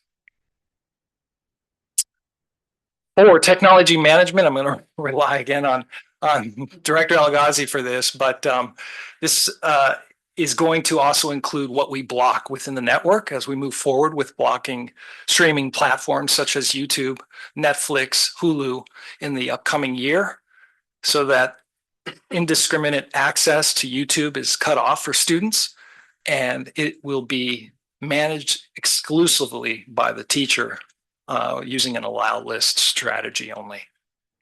Anything more? I can't talk. If you want, don't have. Software and file management is primarily staying with Google Drive. I'm encouraging all staff to utilize Google Drive as much as possible versus storing files on their local device. Network and core services, let's just keep that network going. We got my predecessor got a really good system in place, and I'm just going to keep it going for as long as it'll go. Standardized hardware configurations, we're trying to get teachers and staff onto Chromebooks, higher end Chromebooks than the students have, but migrate away from Windows and Mac to Chrome OS because it's more secure, and it utilizes the Google infrastructure better, utilizes Google Drive better, more efficiently. And that's staff computing, I guess. Yeah. That was it. Okay. Area 5, service and support. I think we score pretty high marks with regards to our efficiency at tending to issues as they arise and really identifying and resolving issues as they arise within a relatively short period of time. I think our average resolution time is within 60 minutes for 80% of all of our tech issues that come up on any given day. So very responsible. We'll continue with that. We do have a three-tier process involved, which includes kind of concentric levels of support for staff, teachers, and including students. First would be, of course, site IT tech, who essentially is the engineer and the mechanic of anything going on the school site. Then if that needs to be elevated to us, we can step in with more administrative access to the systems. And then beyond that, we rely on some of our third-party vendors, which we've cultivated some pretty good relationships with. And so with that, we have the ability to kind of get in the front of the line, so to speak. Again, more PDs come in for that as well. Now, we'll just talk about some signature projects. These are further explained in the draft plan.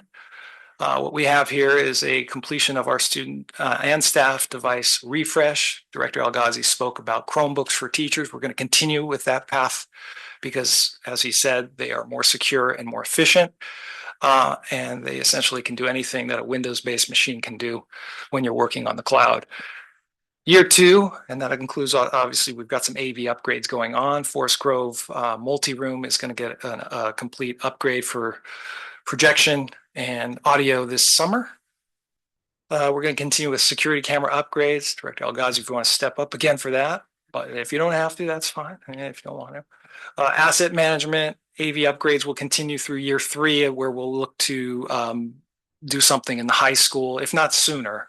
The high school gym is in great need of something more standardized in there as far as large screen display and increased or improved audio.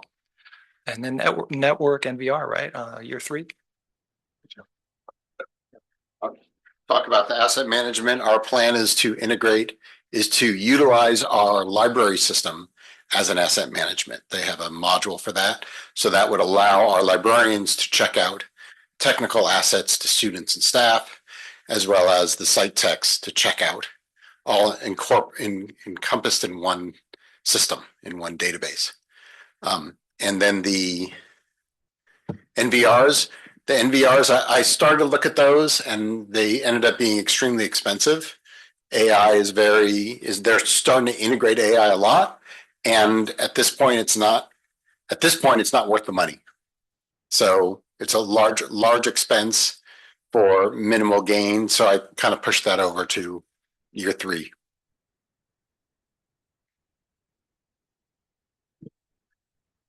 So I believe that is essentially the high level view of what we have developed as far as the outlay for the next 3 years for technology in PGUSD. If we distill it down to 3 essential elements, essentially what we're doing here is intentional integration, safety and awareness across the entire domain, vetted and prudent use, specifically around AI.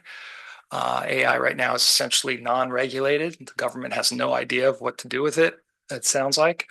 And we need to proceed with caution, which is why we're keeping our models to a minimum and working with Gemini internal network on that. And we'll see what happens because it seems to be evolving by the week.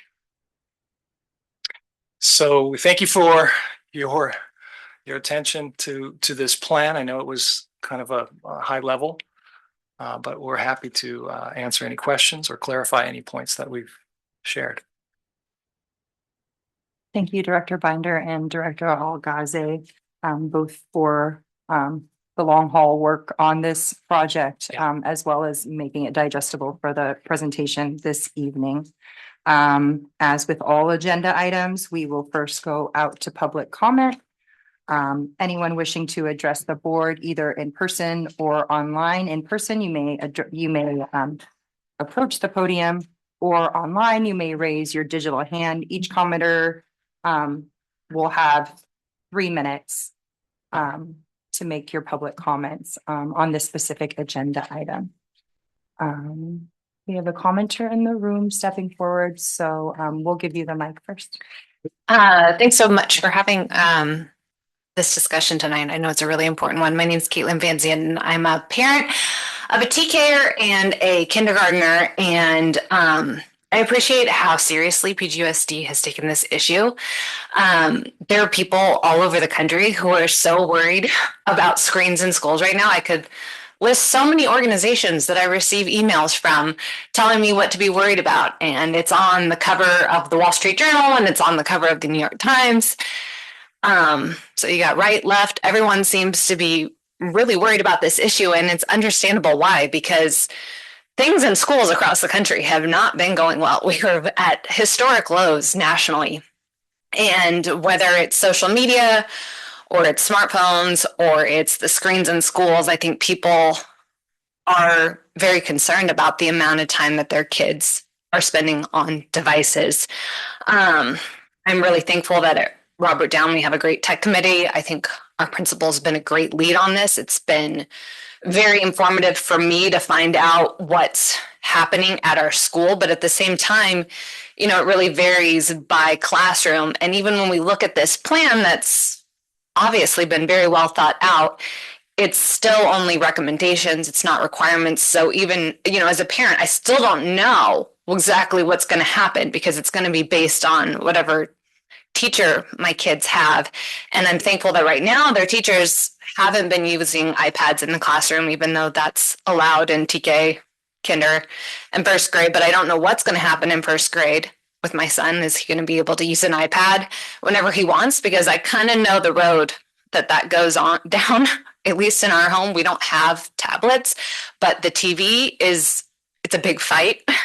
And I see what goes on with him. And so that's a huge concern for me. I don't think that he does well with screens. My daughter's a little bit better, but I also don't think that kids learn very well from screens. And I think that the evidence really backs me up there. There's so many studies that show that kids learn better when they read on paper and they take their handwritten notes. And so when you look at this plan and the screen time limits, it still talks about, you know, what they're going to be doing on those screens in the classroom, that it's for writing, it's for researching, it's for adaptive mathematics. And I'm only talking about elementary at this point because that's where my focus is at. But I think that those things are all things that are better learned face to face with their teachers. And I think that they will do better if they read something on paper and they write the notes down. You know, I've read a lot of books on this to try and understand why is that the case. And, you know, in our brains, when we read on paper, it creates a spatial location for that data in our brains. And when you scroll, that spatial location just doesn't exist.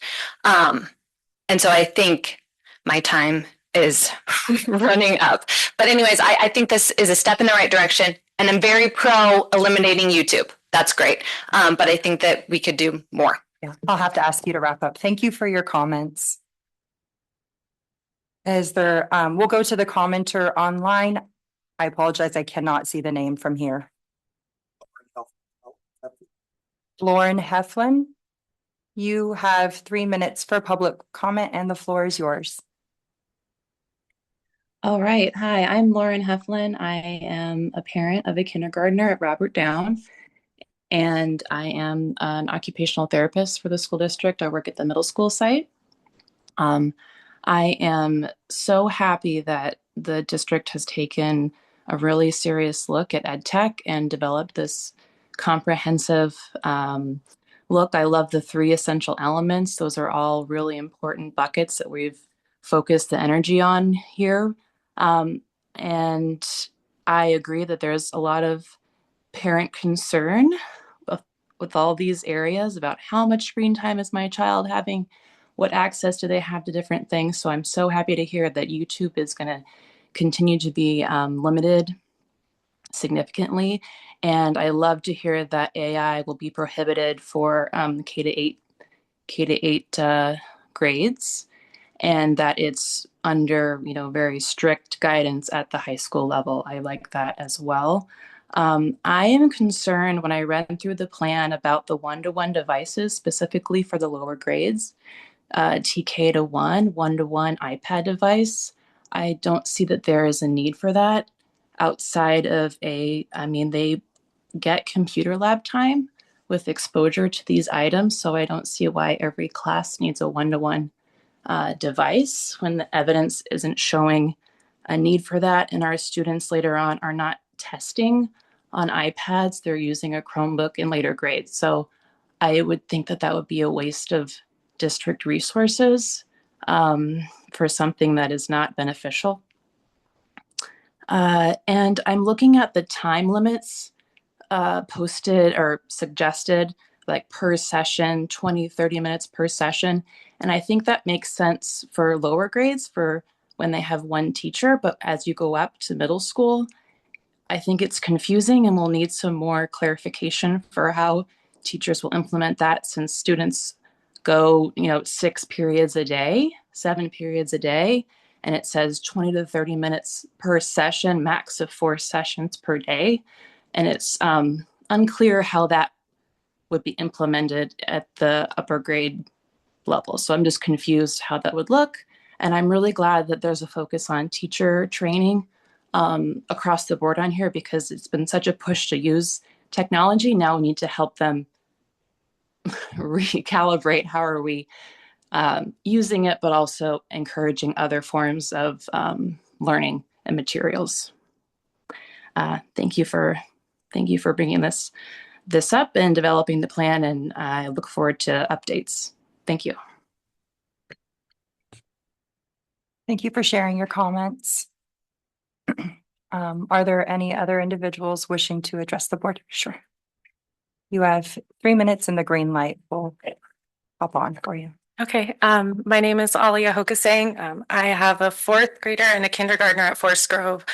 I've worked in the world of early intervention for 13 years now with kids who are 0 to 3 with developmental delays and disabilities. And I just have to say, I can't describe how detrimental screen time has been to kids. We've seen it with our earliest learners. They're going to preschool and kindergarten, not knowing how to hold a pen, not knowing how to use scissors, not knowing how to play on the playground. So I do have huge concerns when it comes to screen time use at the schools, when kids really need to be doing that hands-on learning in the school and playing, and just especially at that younger age. I have to say that I heard earlier somebody said the tech use was used to accelerate learning, and that's sort of what the district has been saying. The policy has been so far, and I just have to say, especially with my 4th grader, I have not seen that. The technology use I've seen in school has been Google Slides, sharing memes, playing games, watching PBS Kids shows. I honestly don't know how else to share that without getting kind of upset.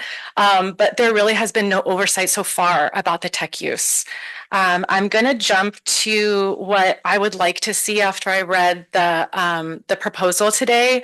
What I would like to see as a parent is how is the screen time going to be enforced? I see that we have those time limits and the structural limits, but how is that going to be enforced? Because at this point, I don't see any enforcement.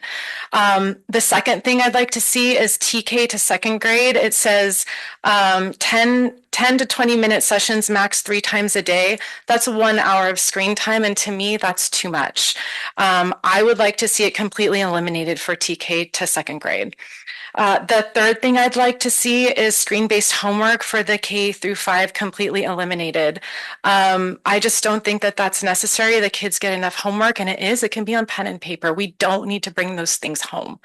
And the last thing that I'd like to see is a ban on the AI for now. Maybe it can be just a 1-year ban or a 2-year ban, and then we revisit that when we look and see what is AI, how are we using it, how is it advanced. But I think for now, that just the use of that is just not necessary. I know that the kids want to learn about it, the teachers want to teach it, maybe the teachers want to use it, but I just don't think that that's necessary. Sorry, I'm talking so fast, trying to get everything in. And my last note I want to make is I just want to know about opting in. If you guys do decide to use AI with the kids, are parents going to have the option to opt into this? Do we have the choice? Is this something that's going to be forced on us? I would really like to know if there's going to be an option for that. And I think at PGUSD, we have the chance to make a big change here. You guys have the chance to be on the forefront of this. Let's make it the best that we can be. Thank you for your comments. Are there any? Yeah. You're welcome to approach the podium. I was just checking to see if we had any hands raised behind you online, and it doesn't look like it. So you have 3 minutes. Go ahead. Awesome. Thank you. You. My name is Jeremy Goldbogen. I have 2 kids in the district. I'm also a professor at Stanford's Marine Station down by the aquarium. So I teach a lot of the products from K through 12. So I have a sort of a late stage perspective on this. Actually, ever since the pandemic, I noticed a shift in the classroom at Stanford. Devices were out more. Distractions were really high, attention spans were low, and a couple of years ago it got really bad. And I think that coincided with the onset of AI. And I noticed that a lot of the assignment answers all started to look the same. And so it is clear when things become digital and networked, anything can be gamed with AI. And that goes on the teacher side as well with evaluation, by the way. And just this year I changed. I went to Blue Books. And I've noticed a huge shift in the classroom. Everyone's engaged. Yeah, every once in a while, laptop or phone's out, but everyone is into it. Everyone's writing. And that goes to a lot of the great comments. And I agree with everything that's been said so far is we have evolved to learn from other people, and we learn more when we use pen and paper. That doesn't mean that technology can't be used when it's needed for specific lab activities and so on. So +1 to everything that's been said. I think in terms of the tech plan, have you all seen the data on when one-to-one devices are introduced? Like all the test scores just start to crash. So I think if we can delay that as long as possible, I think that's absolutely essential. Yeah, eliminating YouTube, that's pretty obvious. AI, why do we need it? We should be asking the question, opting in, I really like that. We should be asking the serious question of why we're doing this. AI is a very good late stage tool when you have a very specific need, not for cognitive offloading or just losing your critical thinking skills. So I think those are things that we really need to seriously consider.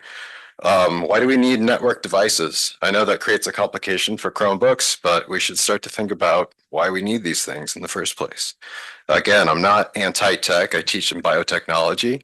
There are ways to implement technology without network devices that can leverage engineering and all the amazing things that we have that can really advance our educational goals without the use of the ed tech industry that has really more or less failed over the last 10 years.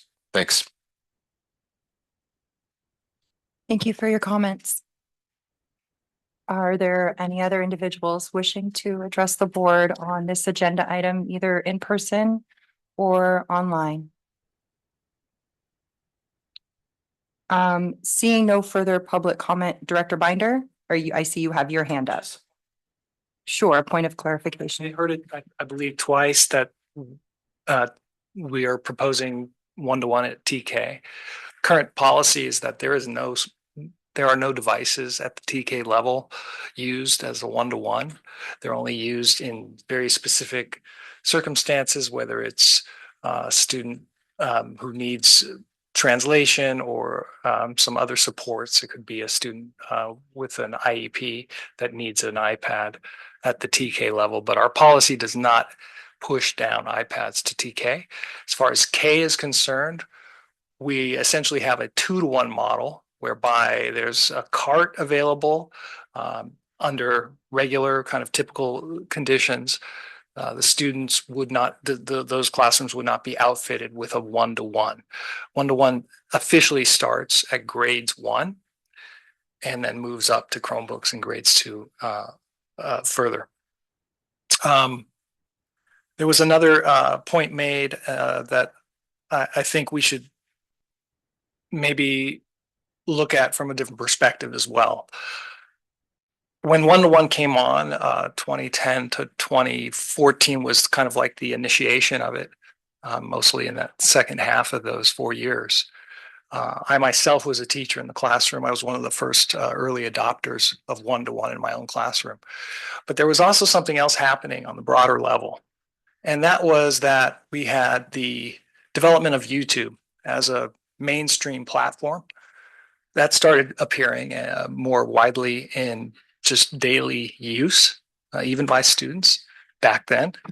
We also had the iPads were now being purchased for home consumption for students, for children, and became really the device of choice for many households across the country. There was an explosion in the sales of iPads around the same time as well for home use. The other twist in this is that social media made an entrance in a big way in 2010 through 2014. Facebook was developed and Instagram was also developed at that same time. So we had this convolence or convergence of technologies that hit society at the same time. And I think we need to just understand that this is a multifaceted issue. It's not just the fact that one-to-one was now growing across the country in schools. It was the fact that households across the country and just daily use of tech, access of tech for entertainment was occurring at the same time, and social connection was occurring at the same time, even for kids back then.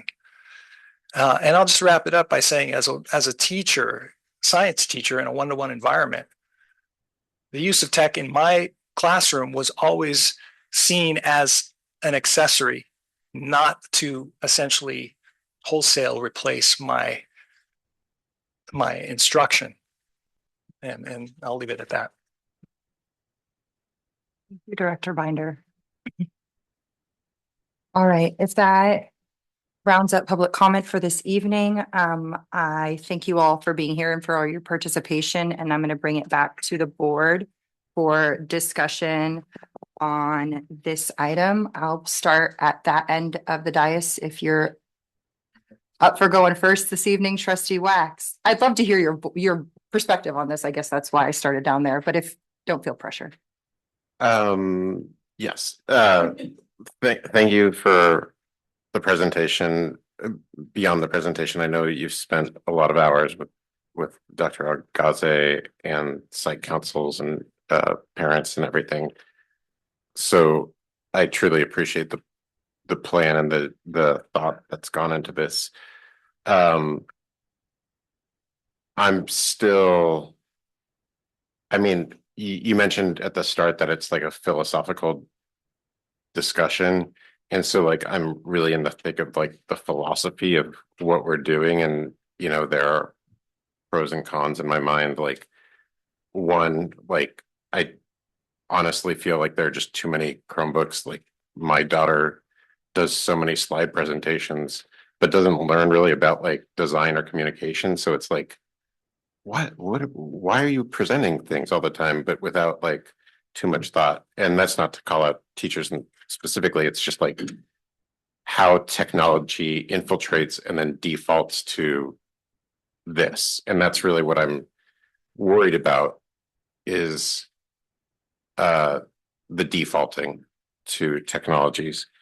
I have really scribbled notes, and with your questions that you previously answered to the board members, I'm also going off that. So sorry for even more disjointedness than usual.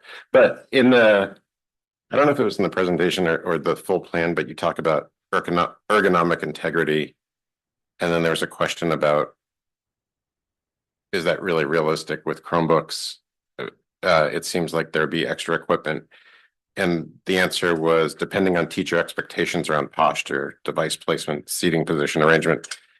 If I'm a teacher, I don't want that onus. I mean, that seems like insane. And me looking at this, it's not good ergonomics. It's, like there would be, to actually make it ergonomic, we'd either have like standing desks for 1,500 kids or whatever, or, you know, a crazy expenditure on things to actually make them ergonomic. So that's a concern of mine.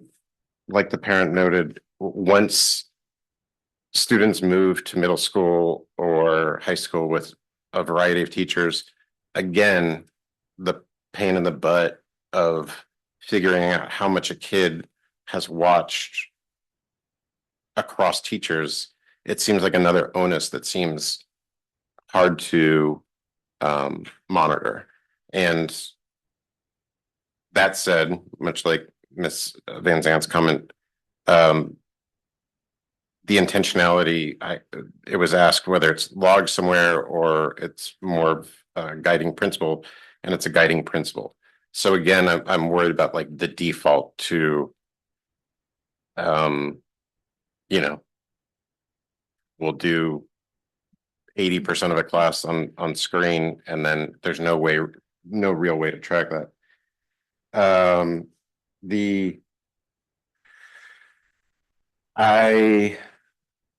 I sort of don't understand the point or the benefit of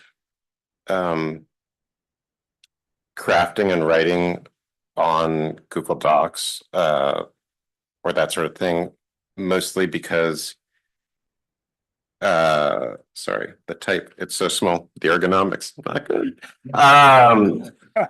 But you know, the answer was it could redefine social learning. And to second Ms. Van Zant saying, there is research, it seems that comprehension and engagement with words on a page are just much more than on a screen.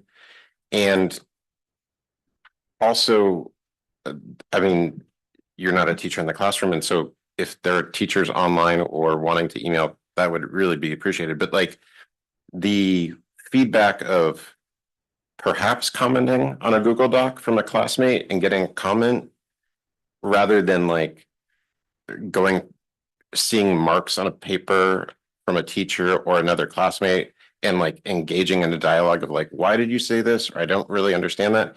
It just seems like an unnecessary ambiguity added. And then my daughter, who's in 6th grade and at the middle school, she and her friend were doing homework, math homework, and they were answering questions on the screen. And I was like, why aren't you guys using pencil or like figuring out? And they're like, it's whatever.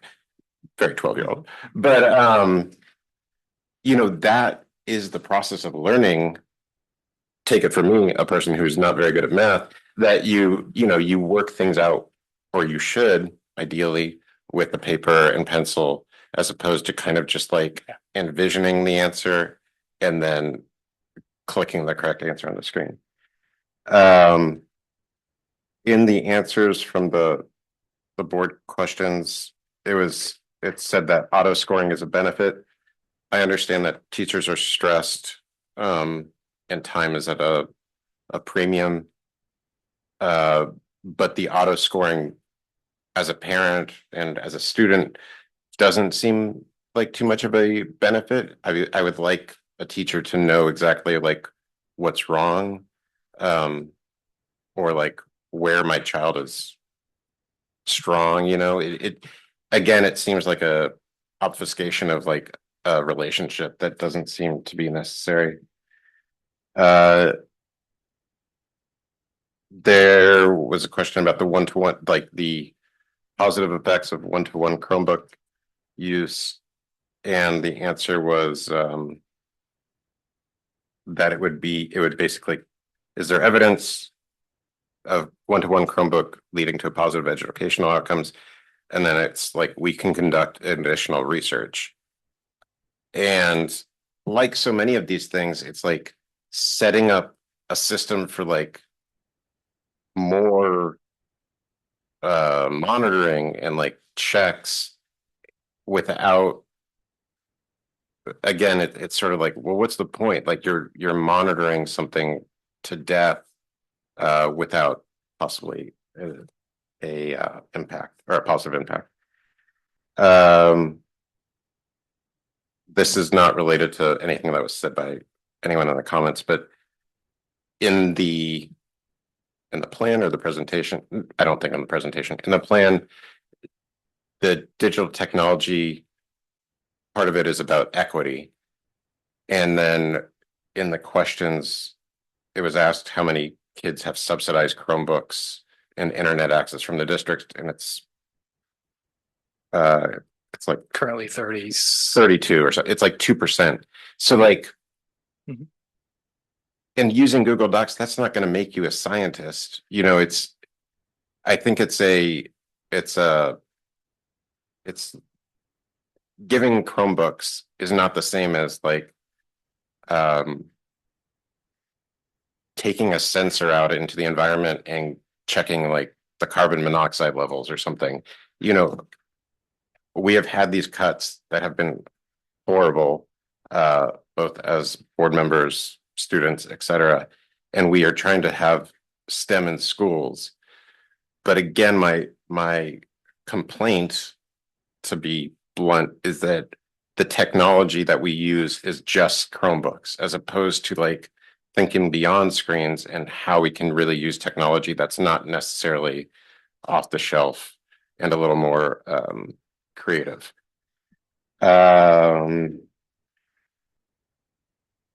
This was brought up on our questions, but the Consoli study that you brought up and that is referenced, they said that the Switzerland study, yeah. The which one? The One that Swiss was conducted in Yes. France.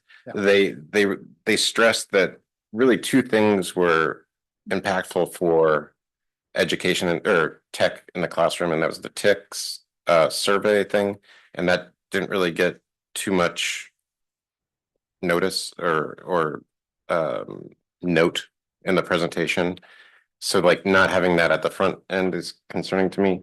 And then they also stressed really first and foremost that PD, professional development for the teachers, was so important. And it's in here a bit, but it's definitely second.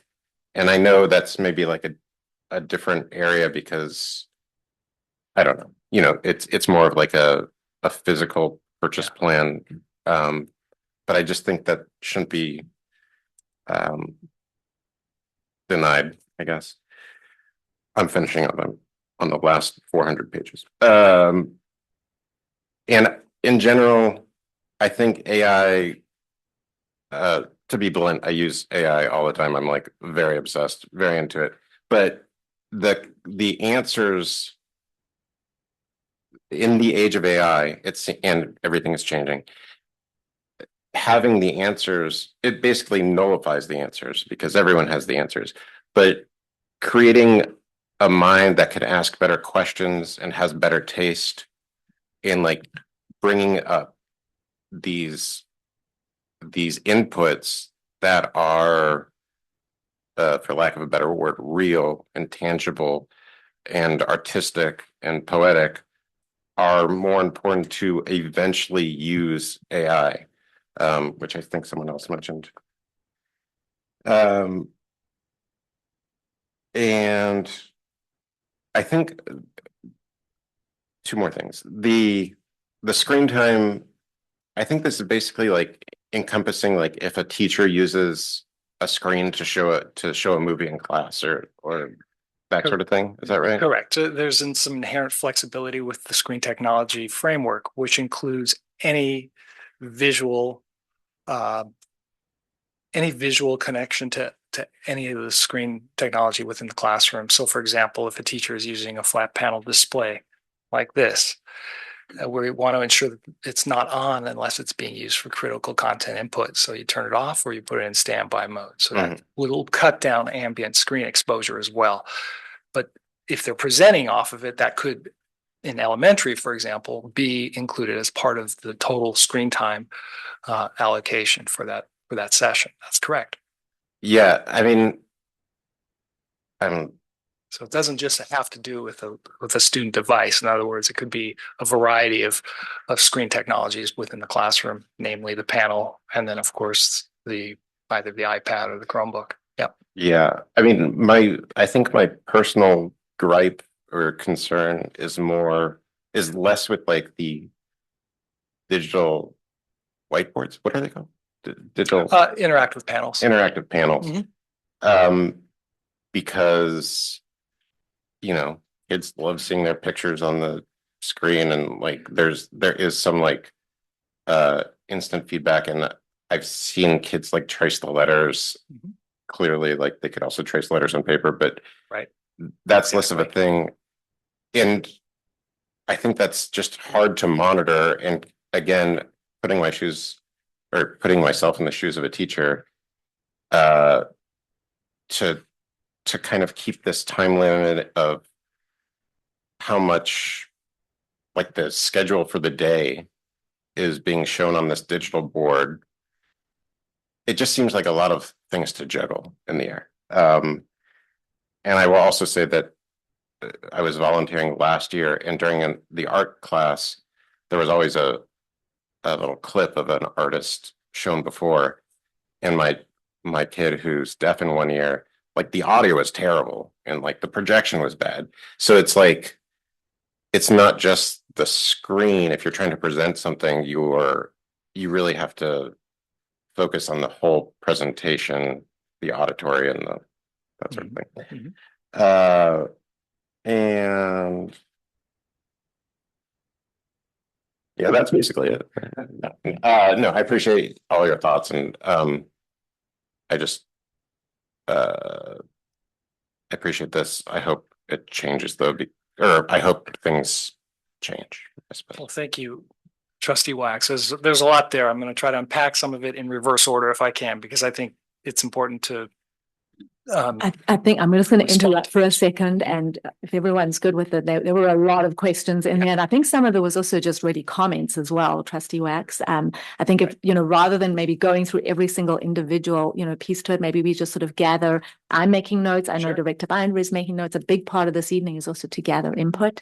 And I just want to remind everyone that, look, I think I hear the whole concept of we're wanting to look for, how we're going to make, have everyone accountable. The whole purpose of having these guidelines is really about, really creating more intention, right, and more thought, and empowering our teachers to really think about knowing that these are the guidelines which we have not had in place, to use it as those parameters. But it's not going to be perfect right from the outset, which is why Director Binder talked a lot about, this is something that will be a work in progress next year. We'll be monitoring thoroughly, circling back, gathering input, as we go. We don't have all the answers, and we don't profess to, right, on how that's going to look. But I think we've got a good plan through it. So if everyone's good, excellent input. Thank you for that, Trustee Wax. If we're good to go, down the dais and gather more info, and then we can maybe pick more of the overarching questions that come out that we can respond to, if you're good with that. And thank you for the thoroughness with it as well, Trustee Wax. I appreciate it. If that approach works for the board, Trustee Otmar, you have the floor. Okay, thank you. First, thank you very much. I can see how much work has gone into this. I appreciate the amount of research and the amount of digging into studies and looking at what's happening sort of across the different aspects of digital learning and of bringing technology not only into the school but into the homes and that.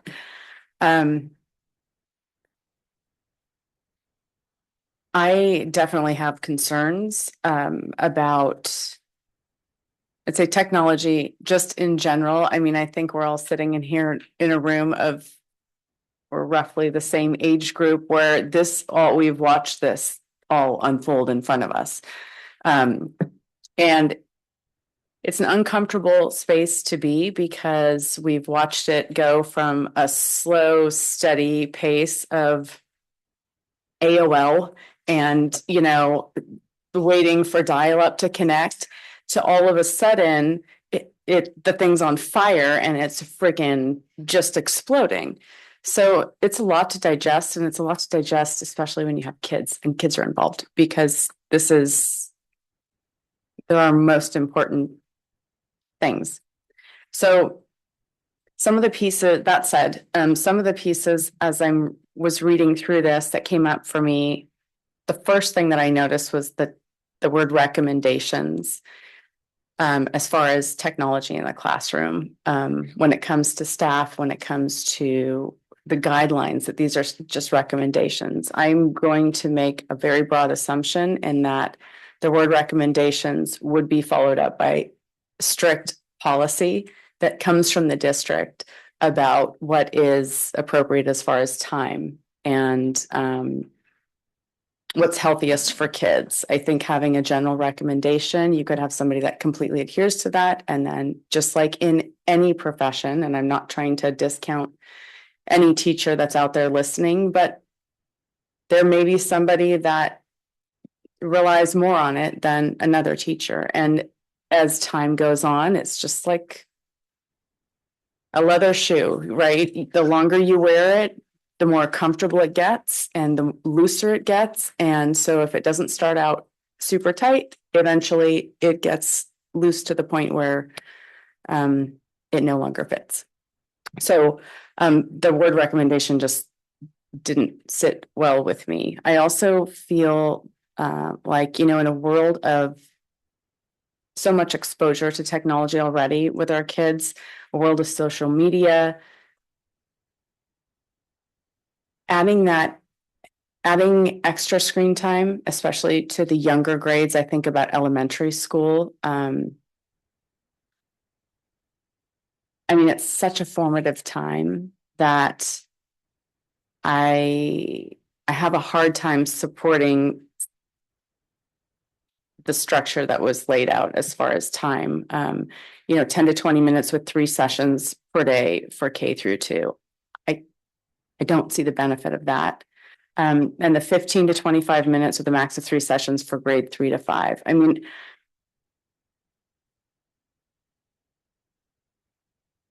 It just seems like a lot of time for young brains that are developing and that we're not nurturing the pen to paper and that, tactile piece of what education I think should be in the elementary years. I have concerns about AI. We don't know a lot about AI yet. My husband's going to be really upset with me right now because he loves AI. But as far as kids and staff go, it's difficult. And like you said, it is changing by the week.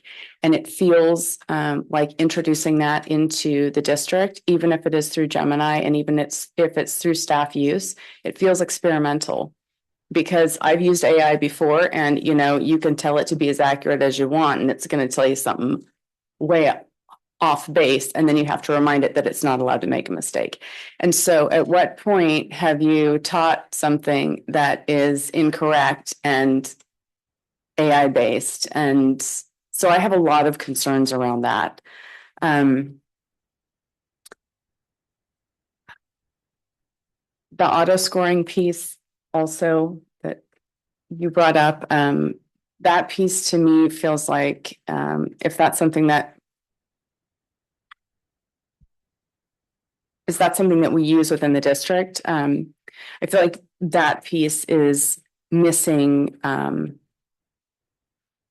It's going to miss part of like the knowing a student and exactly where they might be struggling in school. Like there's pieces missing. It's important to know where a kid is repetitively missing things, or if it's a writing assignment, reading that assignment without running it through AI or some type of technology, really absorbing it as a teacher to connect with that student and know where they're at in life, I think is important. And a lot of stories get told based off of, I'm just thinking about English and writing assignments. Things come out in writing, and if you don't have a teacher that is reading that, you could miss something too. So I think that that's important. And I'll just wrap it by saying that I know that as a district, we don't want our kids to be left behind in this digital world. But in this day and age, I don't think that's possible. I think there's no way around it. It's just where we're headed. But I don't think that it needs to be introduced at such a young age in a district that is, I want to find the right word, but I don't think I'm going to, but. Wealthy. Fortunate. But we're a small district, and I don't want to make it sound like we're just a small district that shouldn't use technology early, because I think but we're such a tight knit community. And I feel like there's so much to experience here, and there's so much knowledge here, and there's so much space and for connection in this small community district, that I feel like it would be maybe not detrimental, but it would definitely take away from that. So I'll stop there, but thank you for listening. Thank you for your comments, Trustee Otmar. Trustee Hazen? Sorry, I'm putting all my comments into AI to get them back now. Just kidding. Just kidding. I had to make the joke though. I'll just start though. I mean, really, thank you so much for the thought and the detail put into this tech plan. That was hugely apparent, and particular thanks to the commenters tonight for being well spoken and reasonable in their comments.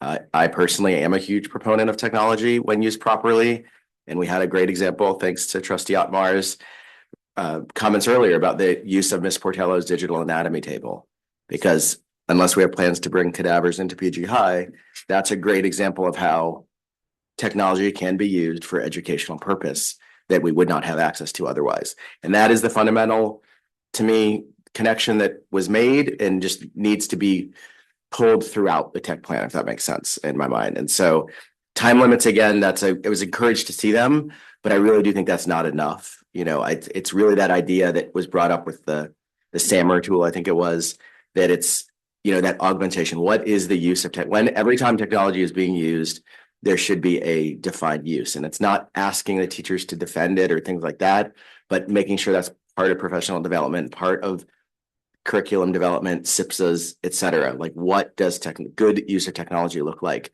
That's something I think we can define as a district. The elementary section did really good job of that, but I wanted to see for the middle and high school, the comments that you said, like devices used for creative purposes, that should be the same, right? It shouldn't just be devices used because it's easier to turn in your assignments that way. And then the same, use screens only when they're uniquely enhancing a lesson. Those were examples that were in there for the elementary that I would have liked to see throughout. I do think it's also a good idea to maybe have some examples, and examples like, if you're going to do a chemistry or a physics or a biology lab and you're going to show a video instead of actually doing a lab, that's not a good use. If you're going to do the digital anatomy table, that would be a good use, because I think those kind of things help both parents, students, and teachers understand what this should be. I do want to start thinking, if we talk about things like time limits, what happens if, let's say, hypothetically, a guest speaker who's a marine biologist comes into class and gives a video on bycatch for 2 minutes? Does that count towards the 20-minute limit? Should there be some presentation to the guest speakers that have to tie into that if they're hard and fast rules? Or how do we, again, do this in a way? Because, in my case, I was that guilty person. I was showing a video of what a net toe looks like underwater. It's not something I could easily recreate without that video, unfortunately. I would have loved to take the kids out on the water instead, but I couldn't in this case. The AI use, I think one thing that, there was a lot of, again, the encouragement potentially in the tech plan for teachers to use it. One thing that's really important to me, and I think this goes for both ways, is if we are going to be using AI, we should have required disclosures. And that's on the teacher side and the student and even staff side. So if we're showing a presentation where we have a beautiful figure, it should say, made with AI or aided with AI, or AI was used to do this. Because I think that also, and I can say this again from the student side, when they see a teacher giving them AI responses to their assignments, it really makes them disengaged. So if the teacher says, look, I did this AI grading, did this review for this reason, or this is AI, that again helps with that trust, because that's, I think, one of the areas that would be really necessary. At the same time, I think anytime AI is used, there needs to be a protocol in place for error checking. And I mean, the popular term of hallucinations comes up a lot. I mean, but it's not just that. There's no question that AI will misinterpret just like a student would, or just, and maybe many times way worse. So if anybody in the district, student, teacher, staff, et cetera, there should be a protocol for error checking to make sure, you don't make the AI and just throw it out there, because that's, I think, pretty dangerous for a lot of reasons, potentially. The other part, and this is the other side of it, is what about the policy when AI checkers are used? So if you have a teacher using an AI checker and they say, hey, half the assignments were AI, Does that mean they throw the assignments out? It's a zero? I mean, these kind of things I think need to have some, again, not direct policy, but at least some guideposts to help understand the use developed by the teachers, developed by the staff, not necessarily top down. I will also say again, I mean, I understand the proposal to ban AI. I don't think that's a solution at all, because I mean, I'll give an example. When my daughter, and again, I apologize because she'll be embarrassed. I shouldn't be bringing it up in this way, but when she doesn't understand something in a class and I'm at a board meeting, let's say till 10 o'clock at night, and she wants explanation of how to do Pascal's triangle, she can take what the teacher might have said in a not very clear way to her, because it's not the way she learns, put it into AI and say, can you explain this 3 different ways? And then one of them will resonate with her. And it can be actually very useful as an educational tool when used in that sort of a way. And so that's something that, again, when used right, when used in these ways, I think there is a benefit, but it's how we put those bounds on it to make it useful. The point that was brought up about clear measurable metrics for using technology and the result of using the technology is, needs to be part of this. What is going to be that plan for assessment of use? Is there going to be the tracking with some of the automated software? I mean, in theory, you could track the number of time, every time a kid logs into their Google Chromebook, you could say, this kid spent 4 hours on the screen throughout the day. And that could be something we could then go back to the teachers or go back to the site and say, look, these classes are using it a lot more than they should be. And let's figure out a way collaboratively to get through that. So I think there's ways to do that. And that would just be really useful. And again, sorry for going on. I feel like I'm Mike here. And I say that in a good way. Lots of good ideas. But the other thing, also is worried about the fact, and this is another one of these tricky areas, that we as a school are also requiring the technology use even at home. And so how do you deal with a parent that doesn't want to have screens at home, but kids are required to take pictures of their homework to turn it in on Google Classroom? So that connection needs to be made and fixed. So there has to be a way. I remember back with COVID, before I was on the board, I was saying hiring maybe tech assistants so that students could bring in their assignments, get them scanned and get them thrown on Google Classroom. They would eliminate, again, at 10 o'clock at night when my kid's trying to go to, or should be going to sleep, but not necessarily trying, and it has to pick up their phone to then take 10 pictures to turn in the math assignment so it won't be late the next day. That's now encouraging screen use at a time when a parent might not want it to happen. Again, not an easy problem, but one we need to start thinking about. Same thing. I'm struggling. My son, I'm very proud of him. He voluntarily gave up technology for a large portion of, especially during the school week, but now he has no ideas when he's missing assignments, because Synergy is how you log in to figure out if you're missing assignments. And so he's having to ask me, hey, can I have some more time for Synergy to be able to do that? So how do we connect that? Can the teacher start giving notes like the old days? Hey, these assignments are missing. Maybe talk to the kids, let them know. I mean, I know that's a little out there, but how do we make sure?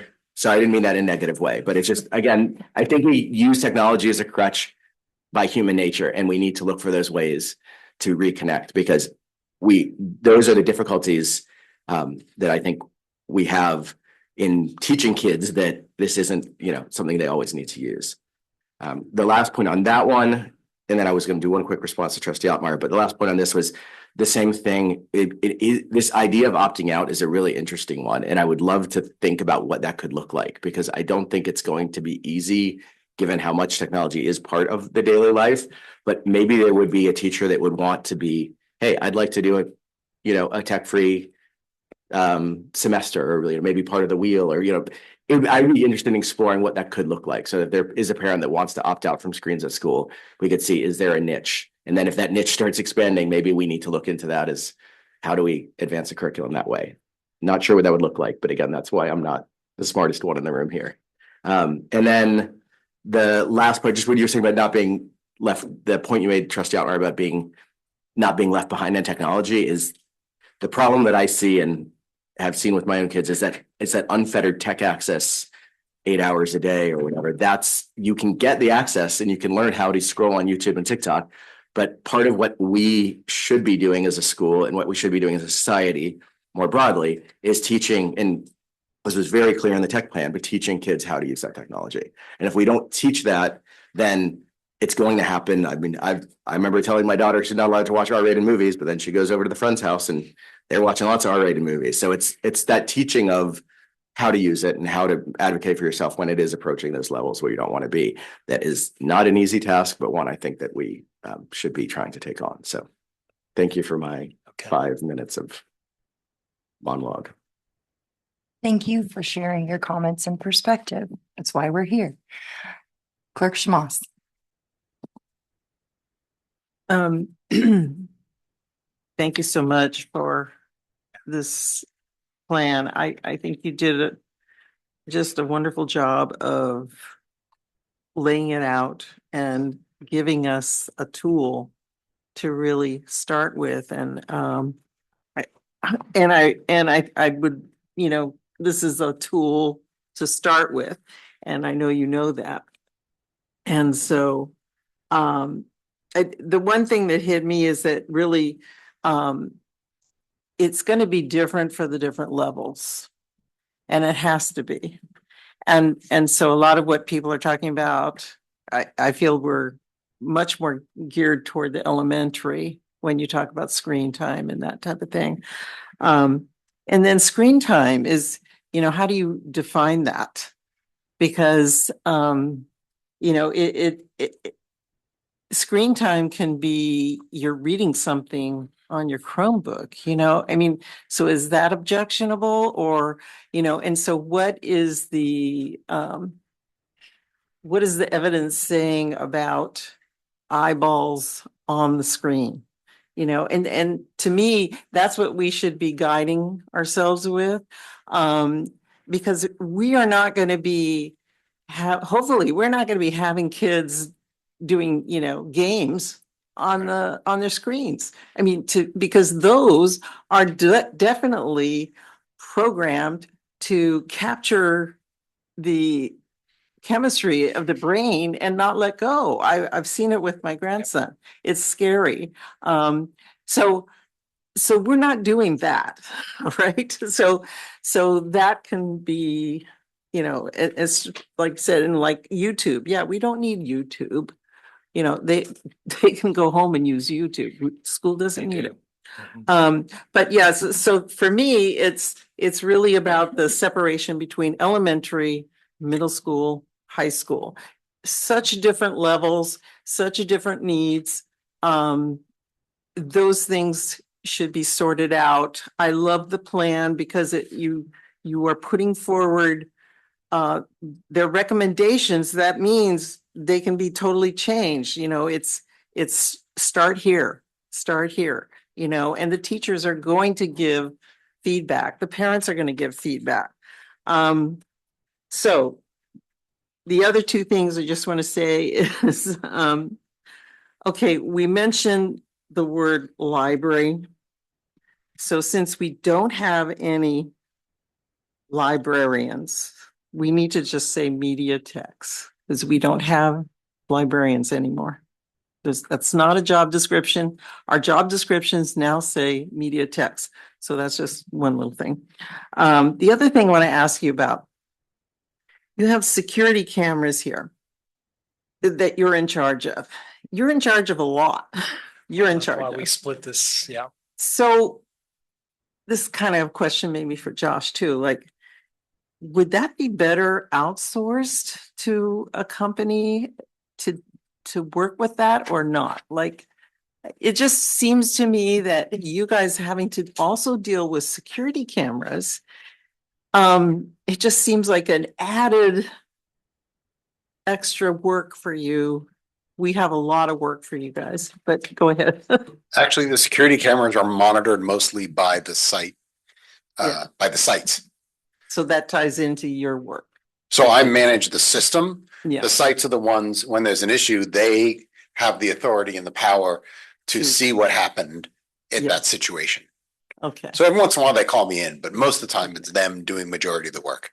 Okay. So if they need new cameras, you. Okay. Right. All right. So you're okay with that, is what I'm saying. All right. Bruce is looking for more work. Okay. All right. That's it. Thank you.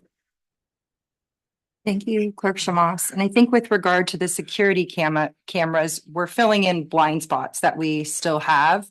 And we don't have an employee who actively monitors like real live footage because that would be an entire job.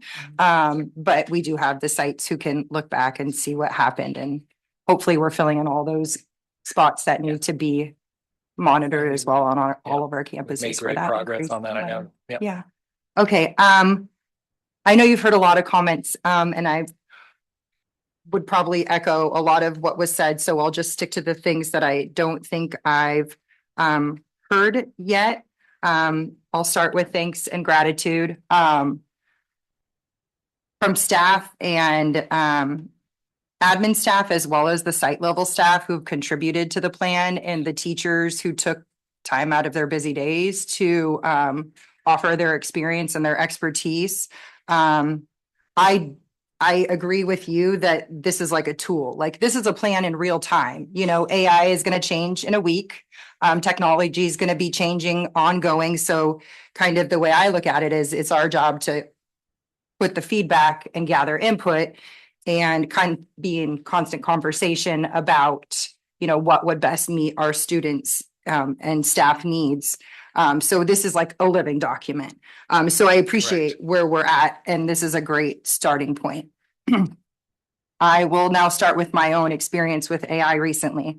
I went to a continuing education seminar online, and it was for attorneys. And the first question, and it was about AI use in the profession. And the first question they asked everyone in the room was, do you use AI in your law practice? And like 30% of attorneys in that room thought they did not. Which is, I mean, truly, at the beginning of the conversation, people really thought AI was not integrated into every single platform. I mean, AI was being used to compile the results of the question. So I guess with that, like, how, if AI is everywhere and integrated into so many things, I see it as a huge challenge if we are going to attempt to block AI. I can tell you, just in my own personal parent experience, it's being used on Chromebooks during the day for assignments. And I think as we're talking about this tech plan, a piece that's going to be really essential that isn't necessarily here, but is important, is in educating students on what AI means when they use it for schoolwork. Because when we were kids, we would just hit Google, and Google would give us a little bit of helpful information to get us on to the next step if we wanted to. AI, you're like, here's my science assignment. And then you get a whole response generated. And because kids are just used to having these tools all the time, they don't even necessarily realize it's academic dishonesty. I didn't know I couldn't use this in class. So I want us to be really careful about what we think is not in the classroom, because I think some of it maybe is. And rather than blocking all AI, like educating our staff and our students about what it is and where it is, and just that we're all using it, whether we think we're not. I don't see any way around it, just given the world that we're living in right now. So I think my approach is more to find balance in education for our students and our staff, and in ourselves. You know, the way we model our cell phone use or the way we model our own screen use as grownups is really going to have an impact, even if we're telling our kids no screens, and no screens at school and no screens at home. I think I had a similar question just about looking at it at the elementary school. I think with one classroom level teacher, that makes sense of how you would be able to implement screen limits. But when thinking about middle school or any other grade level with 6 different teachers and lessons plans, I imagine there's a way. I just don't know how to envision that yet, because that's a lot of moving parts. I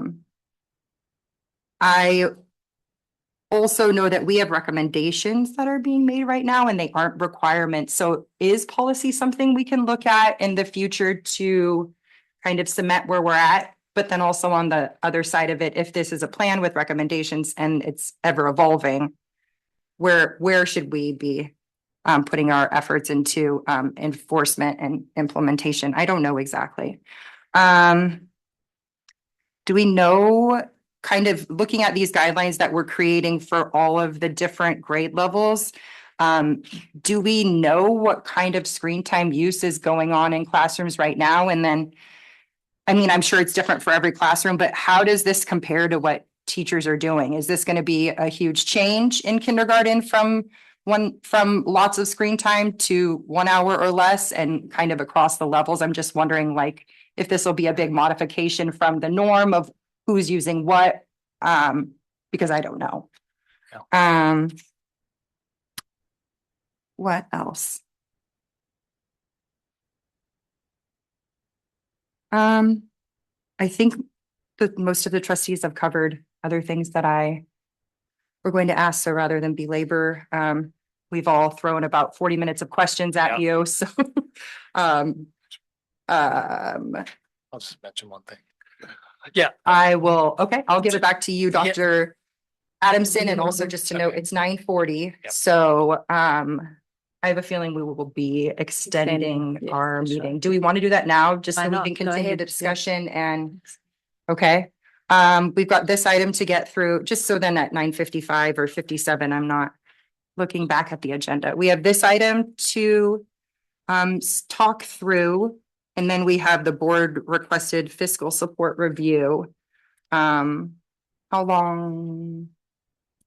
I mean, just to be safe, I would just say 11 or well. And then we have to go back to closed session for Dr. Adamson. And that doesn't mean we have to go to that time if the board, I mean, maybe we just say 11 and then we just see how time and let's try and pace ourselves. Yep.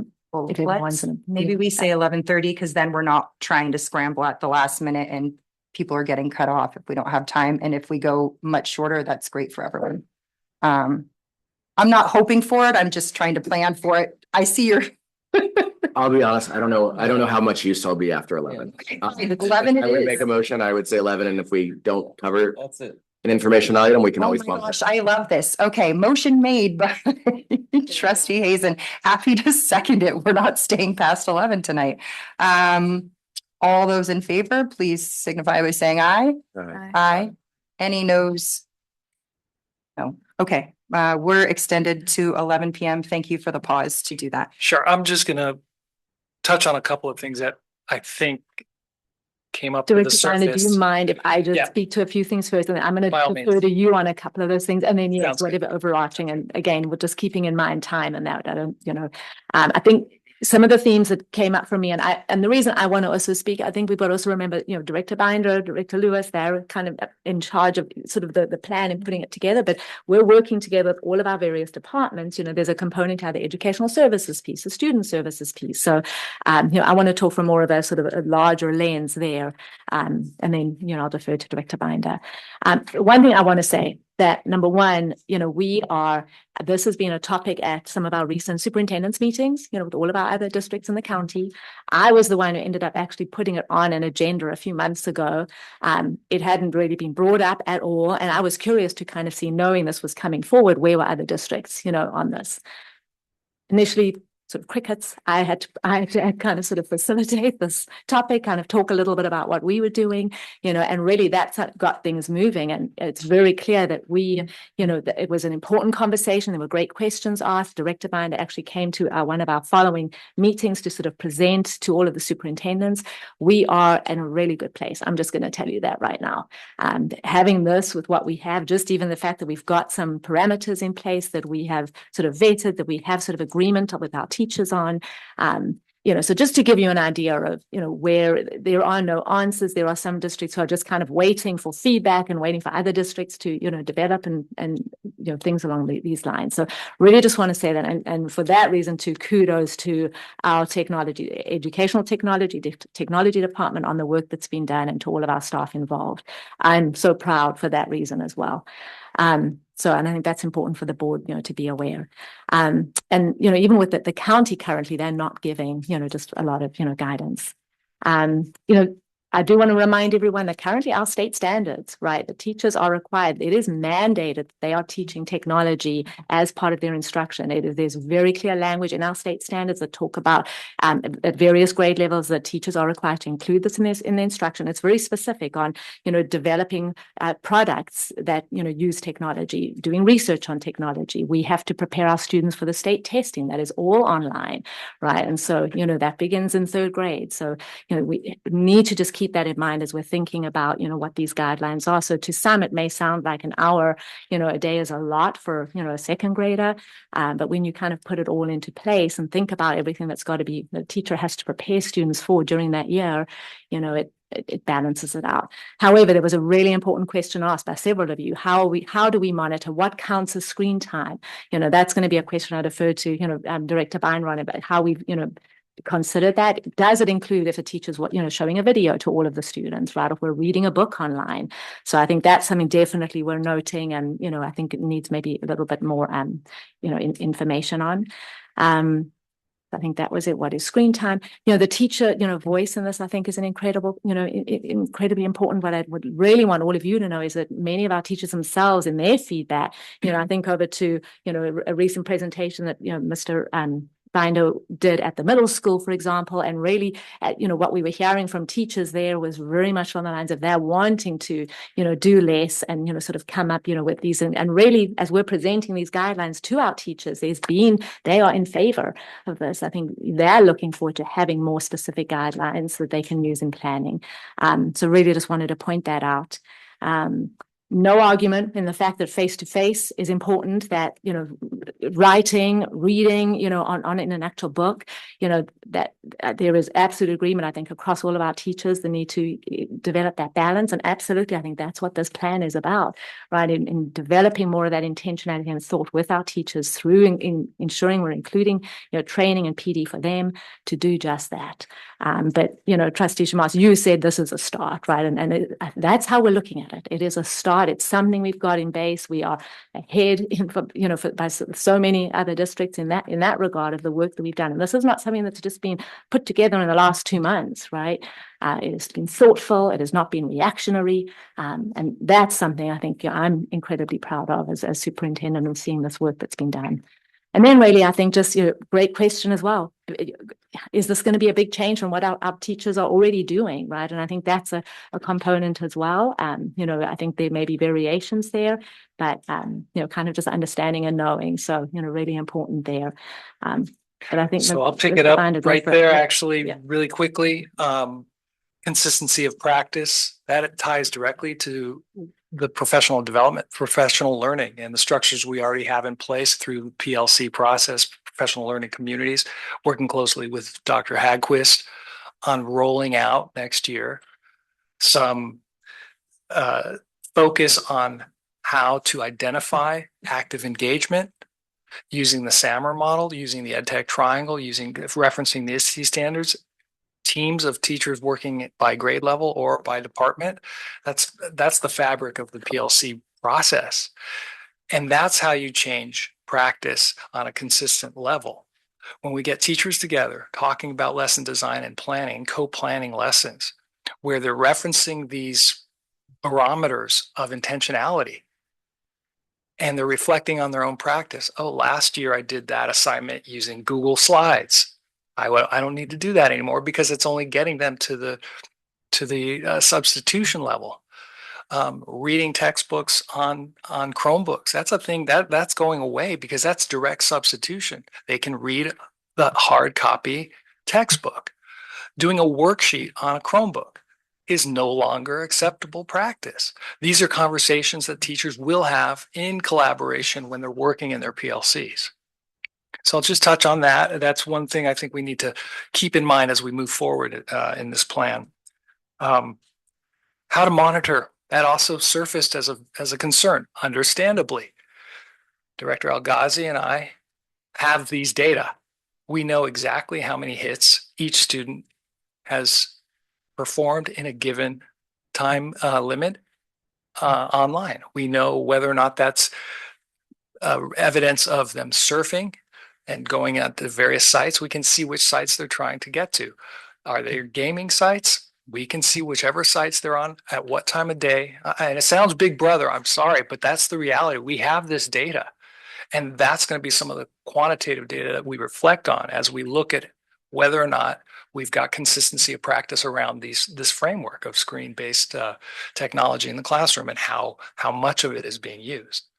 So there's a lot more to unpack here. Again, giving you the high-level view of the plan was the goal tonight. And most importantly, what Trustee Shamas indicated, this is a conversation starter. This is like President McNary. It's a living document. It will evolve over time, just like the technology does so rapidly now. So we expect to make revisions as we proceed in year 1, year 2. Things will change, no question about it.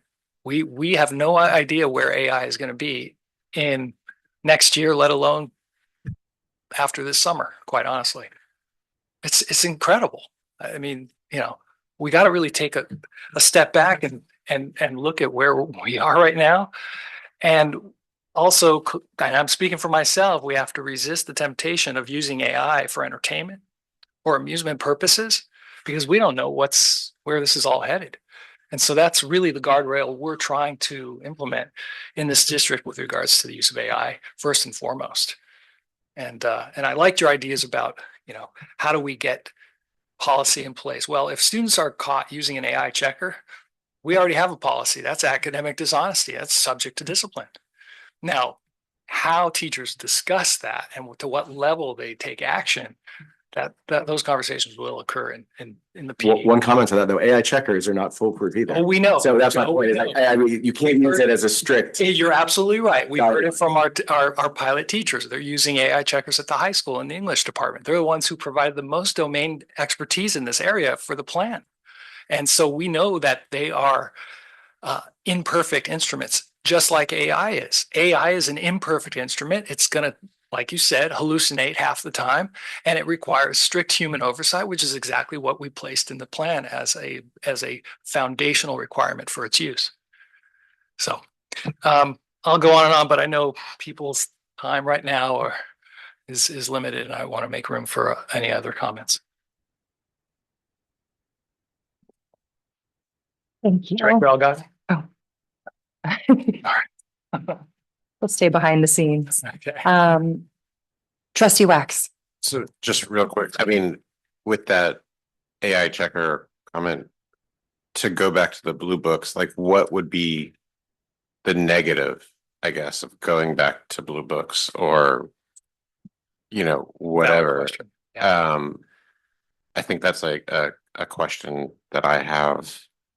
I understand that there are longer book reports or essays or that sort of thing, but even then there's, you could have an e-reader with just a document processor that's not connected to Google. Not everything has to be connected to Google or whatever. So, correct. We'll talk about this in the future too.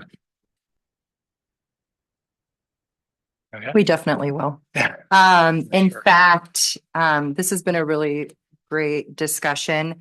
And this item will be returning to the board for review again on, I believe it's our June 4th meeting. Yes. Okay. So. One comment, since I think we're in terms of the direction, right? Sorry. Yes, yeah, that was, yeah. Is that was the plan, right? Director Binder? Yeah, I mean, the feedback that we've received tonight is obviously crucial in making any final revisions or tailoring the plan to maybe include some of these discussion points.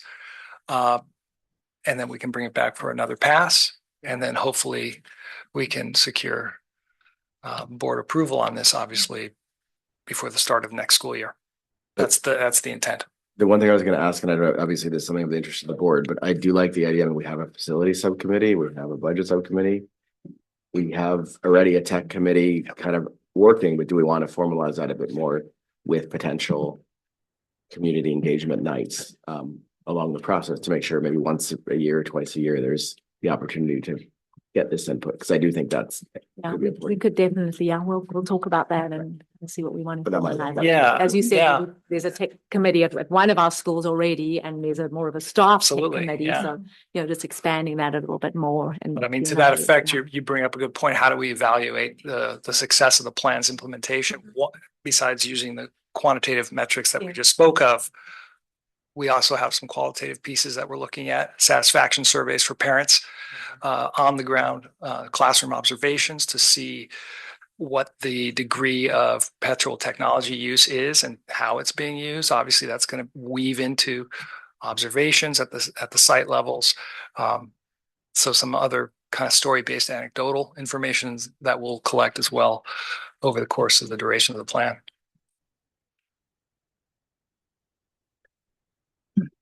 Thank you, Director Binder. Okay. Thank you, board, and to the members of the community who were here and stayed late to provide your feedback. It is very appreciated, so thank you. Direction given for more information and the plan to be brought back at the next meeting that it is to be brought back at. Thank you. The last really substantive item on our agenda is B, board requested fiscal support review, and Assistant Superintendent Jorn, this is yours. Or, Thank you, President. yeah, is it yours? It's fine. Okay. Yep. You have the. Oh, Lewis, pop it up.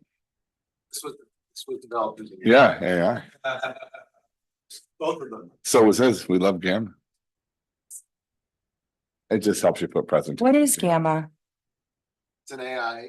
It's an AI tool. Okay. Presentation creator. Okay.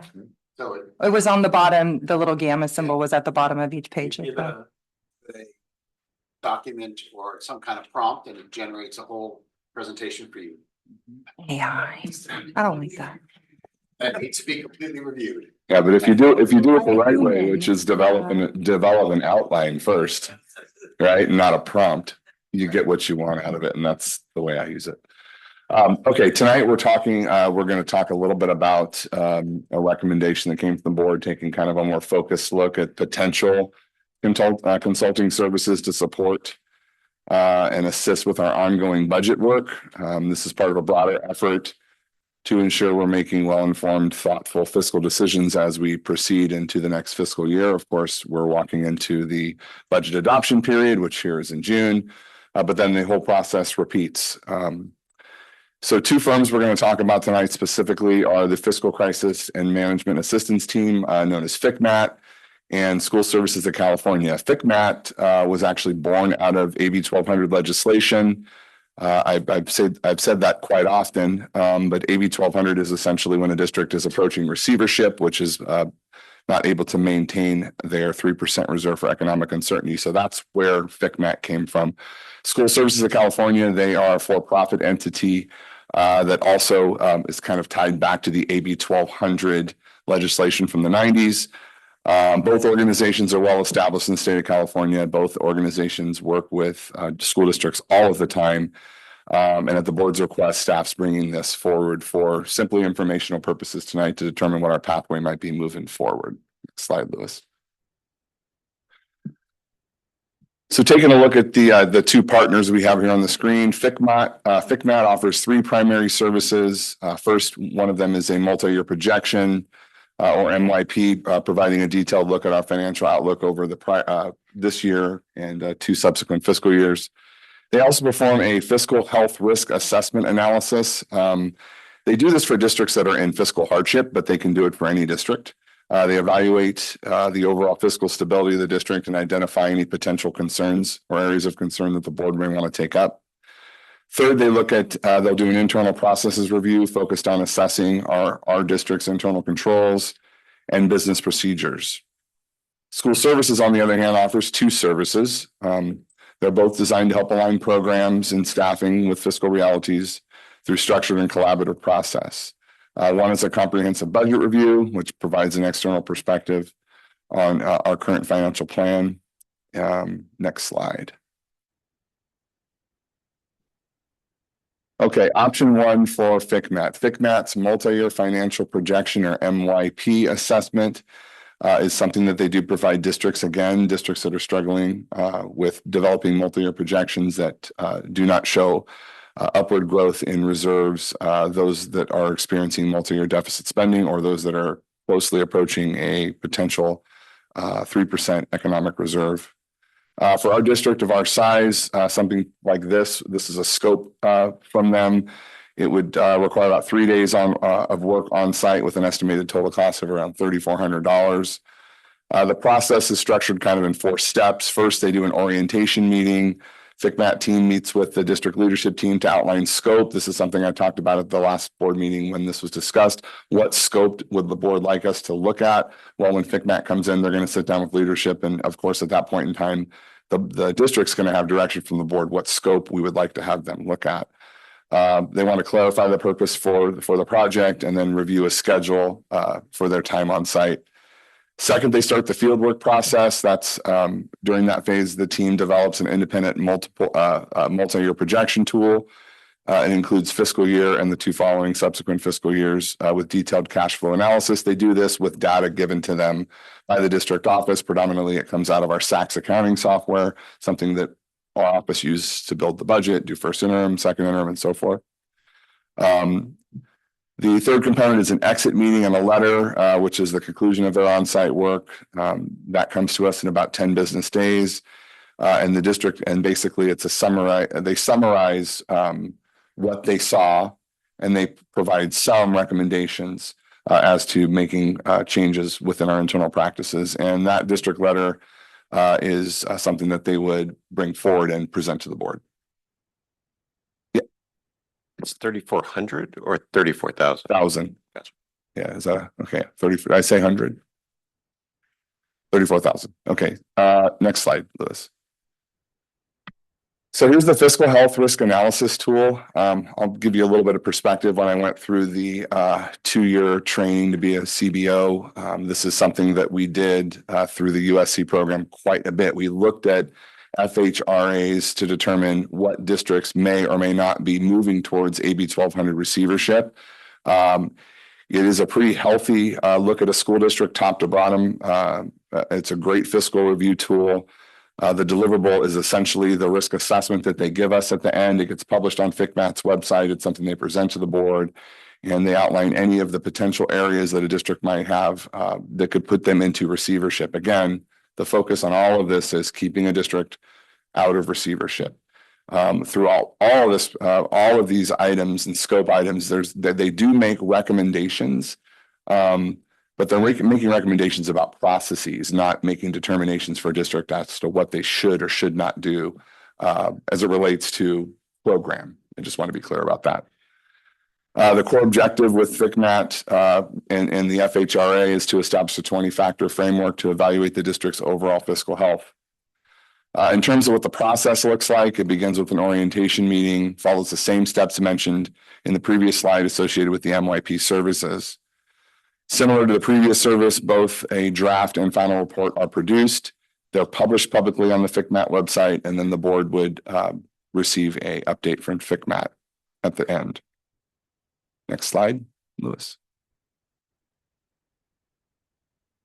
The third option FCMAT has is a business internal procedural review. This board may or may not remember when we did this through School Services of California for our Human Resources Department. This is essentially the same type of internal process review. They take a look at the structure of the business office. They take a look at, they take a look at your internal controls, standard operating procedures, interview staff, not only at the district office, but at the sites. It's a pretty comprehensive look at the district's operational function from the business office perspective. The service takes about 2 to 3 weeks on site, plus the production of documentation at the end that's reviewed by staff. Cost for this is around $29,000. They look at 5 key areas: budget development and monitoring, position control, payroll, accounts payable, and accounts receivable, and how they kind of function within each other, or if they function in a silo, which is not something we try to do here in our district office. But some districts do have departments that tend to function in a silo, and that's one of the things that would be uncovered during the review process. This is all finalized, as I mentioned, with a board update and board review. Slide 6, next slide, Lewis. So now we're shifting quickly to school services. I mentioned they have a couple of different scope options for us. It's important to note that this is not a formal audit that school services is willing to do for us. The same with FCMAT.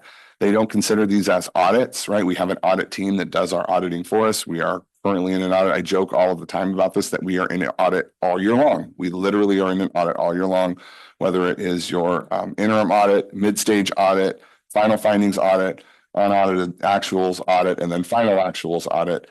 We're doing audits all year long. They do look at your auditors. They do look at the auditing process. All of this is defined in a document that's published by the state of California. So our auditors follow that. School Services takes a look at it as well and make sure that we're being adherent to the process. The cost for the service of the detailed budget reviews around 21,500 plus any out-of-pocket expenses. There's travel involved, of course, so that's probably where the out-of-pocket expenses may fall. In this phase, their work focuses on reviewing all major revenue and expenditure categories that impact the general fund combined, restricted and unrestricted predominantly. They don't often look at all of their funds, but if the board so desires to have that scope included, that would of course change the cost associated with this. And that's every one of our other funds from Fund 08 to Fund 50 that I report on at interim and budget adoption. Really, they look at 4 key areas. They look at ADA and enrollment, revenue assumptions, expenditure assumptions, and finally the multi-year projection. They assess the MYP and they provide recommendations where assumptions may be unrealistic. For example, right, we're a basic aid school district and we do receive our revenue projections on assessed valuation and growth from the county treasurer's office. Sometimes those numbers are not fully accurate. I was in Sacramento a couple of weeks ago and I had a really great conversation with Tony Thurman, who's our SPI, about basic aid school districts and how not all basic aid school districts are the same. And I talk about this all the time in comparison to Carmel. We are not apples to apples with how our assessed valuation growth and our tax revenue comes in. We are just not. I've talked about Prop 13 cap and so forth. It was an eye opener for the SPI to have this conversation because he said, "You're a basic aid district. Aren't you just flush with cash?" And then I started talking about, well, we have a district the same size next door to us and their revenue is 110 million. Compared to our revenue of 50 million. How is that? Well, we have to have those discussions. So School Services really does take a look at that, really, when they look at the revenue, not just categorical funding and federal revenue and all of the grants that we apply for, but for a basic aid district, how are we different than other basic aid districts and why does our revenue look the way that it looks? Next slide, Lewis. This slide is just a continuation of the deliverables part of this process. Of course, as I've mentioned throughout, they do a full internal review. They do a draft version, which goes to the district to review, make comments on, just like we did with School Services. And then they come and they provide the board a report and recommendations. Next slide. The second option for School Services of California is the facilitation support services. This work is like more process driven and collaborative in nature. School Services partners with us and our leadership team to develop guiding principles. So this is kind of more policy level. We've talked about policies and guiding policies maybe for setting a reserve in our district. That's just an example of something that they would look at to help guide the district, set goals, principles, and policies to help the district become more fiscally stable or on a better track. The cost for this service is approximately $32,700 plus expenses. And the process unfolds in 4 steps. They first have the initial conference with us. They work with the management team to align our goals, timelines, and overall expectations. And of course, we're coming in with the goals and expectations of the board and the scope. Second, they facilitate up to 6 structured sessions. Each session can run up to 3 hours with additional planning meetings as needed to maintain progress and continuity. And this is associated with interviewing staff, not only our staff, but at the site level staff. And then third is the data and input gathering. This includes gathering recommendations from department and program leaders, gathering staff input through surveys, and developing communication materials to support transparency through this process. We really want to let folks know what is the process going to look like from A to Z, and when is their involvement throughout that process. So our office managers at the site are integral members of this, our principals, anyone that really has their fingers in the budget, so to speak. Last slide. So after what I presented tonight, we're kind of at a point where staff is looking for direction from the board. I would love to know what scope services are more highly desired than others. I presented 5 items tonight. These are the 5 items that both FCMAT and School Services offered me. I did have an hour-long consultation with each one of these entities before preparing this presentation. Secondly, I'd like to mention that, if it's helpful, we can bring either FCMAT or School Services in. I had intended to have them both here tonight, but they both felt like that probably wasn't the best time to bring them in because we're simply delivering information to the board, sharing with the board, the scope and services that they have available, if we so desire to move forward. And the goal this evening for me and our district is to gain clear direction so we can move forward with either bringing in a consultant to review one of these 5 items, or helping the board or helping the district understand better what the priorities and support mechanisms the board might want to see moving forward as we progress through the next portion of our budget development process, which of course is budget adoption, then we roll into next year. And then one key point I wanted to note at the end is, we did establish the Budget Advisory Committee, and I think that's been a very helpful tool for us. In talking to both entities, they were very surprised to hear in a positive way that not only are we doing it, and we're doing it more often than once a year before budget adoption, which a lot of districts do from what I understand, but the folks that are making up that committee, and how important it is to have those type of stakeholders on the committee and have their input before any recommendations are brought to the board, whether the recommendations are from the committee or just in support of the committee. Having those thought partners, both entities mentioned, was very important to the budget development process. So they kind of gave us a kudos for that. And I think that was the board's direction. So with that, I yield my time and I'm open for questions. All right, thank you for the presentation. First, before board questions, we will go out to public comment if there's anyone in the room or online who'd like to make a 0. Oh. Okay, it being 10 p.m., I'll bring it back to the board for discussion. If anyone would like to start us off. Okay, Clerk Shamas will start us off. Okay, so we get the county to give their assessment of us fiscally because that's what they're supposed to do.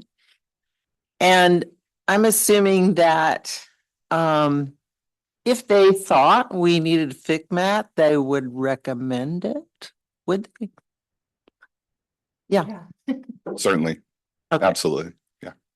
So they haven't done that. They have not. You may have just seen the second interim. Did it get circulated to the board? And there's kind of. President, we need to forward it to. Okay, I apologize. Just came in. Yeah. Yeah, they do. The county does a full thorough review of everything we submit to them through every budget process. And there's 6 points throughout the year. I'm not going to re-highlight what they are. You see them all. You hear me talk about it 6 different times a year.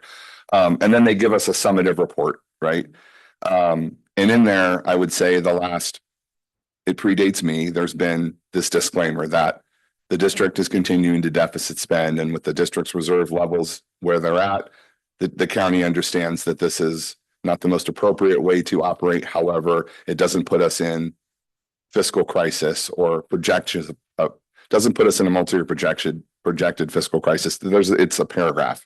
It's been there since I have come into the district. I would like that paragraph to no longer be in the assessment of anything that we submit to the county. And it really is a result of structural deficit spending. So, yeah, do they do a thorough review? Yes, they have an entire internal business services department of about 16 people that review every budget in the entire county. Their responsibility is to maintain districts meeting or exceeding their 3% reserve. Their entire job is to keep districts away from being AB 1200 receivership districts, because we actually have one of the first 2 in the county still in our county that MCOE oversees. Yeah. Which was King City. Okay. And the other question or comment I have is that caught my eye is when you were detailing out the school services. You mentioned something about policies, that could help budget direction. And I would be interested in knowing, are there policies, aside from, we already talked about a reserve policy, but are there other kind of policies that maybe we don't have that could help us, direct our budgeting in a more positive way? So I'm not saying we should ask them or pay them to give that to us, because I don't know that we need to do that, but that is an interest of mine to look at, hey, are there some districts that have policies that we could benefit from. Yeah, and you bring up policies. We had a pretty good discussion at the policy committee about this the other day, and not just related to reserve levels, but policies around receipt of one-time funds. So that's something the board is going to see. I actually wrote a policy and an AR that we do not have, which we're going to have to go through policy committee on. We didn't have time that day to review. So yeah, the answer is yes. I mean, certainly there are additional guardrails that we can put in, have it be a board policy or an administrative regulation that other school districts have in place. We're not reinventing the wheel here. That would help the district kind of shape its practice associated with budget development and projections.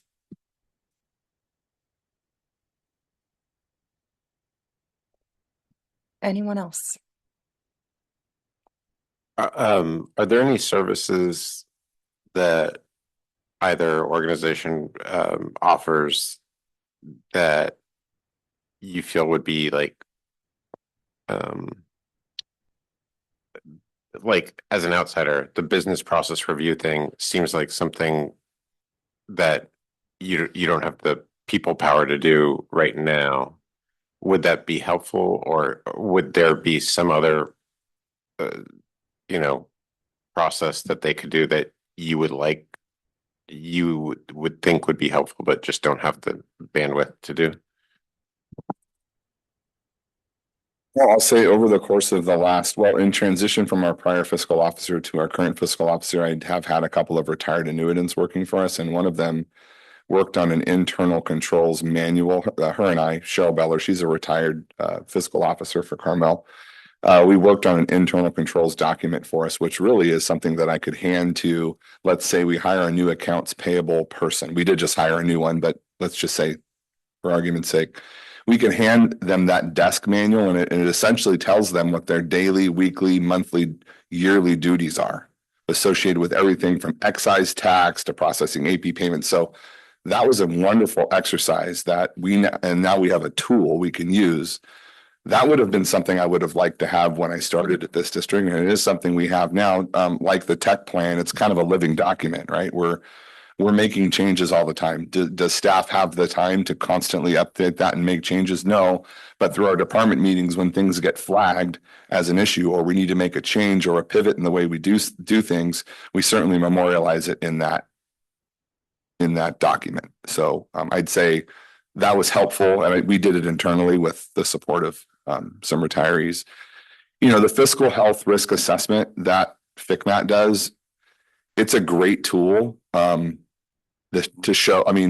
ultimately show how well our district is doing. Even though, right, we've had an expenditure problem we've been talking about for a very long time. I've been talking about it in the 4 years I've been here. The board made, I know that very difficult decisions that were made, and again, reflected tonight in the board agenda, but at the very same time, those difficult decisions have put us on a trajectory of positive fiscal health. And you're going to see that when I bring the budget adoption forward, like writing flipping the deficit into a surplus is still very, very realistic for this district with the actions that were taken. And I know they were difficult, but those actions the result is going to be that we're on a much better track fiscally with our reserve, even with the projected reductions, which I'll mention when I do the budget adoption in revenue. So, some of our federal revenue's down. Property tax revenue, I cannot get the county to commit to a year over percentage. Even with a lower percent anticipated in the out years, we are starting to see a surplus in our budget. And that's the first time I've seen it. I believe it's the first time we've seen it since 2019.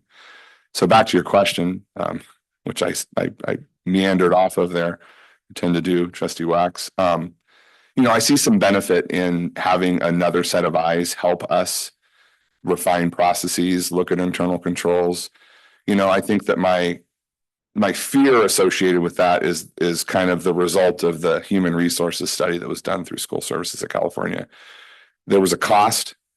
They gave us wonderful recommendations that actually helped us kind of reshape some of our internal processes. And then there were a myriad of other recommendations that we couldn't implement because the district didn't have the capital to fund those recommendations. So that's my only trepidation around it, right? Is that we define gap areas that we then can't support with staff or additional staff. That's my only, and that may not be the case, but I'm just being candid with you.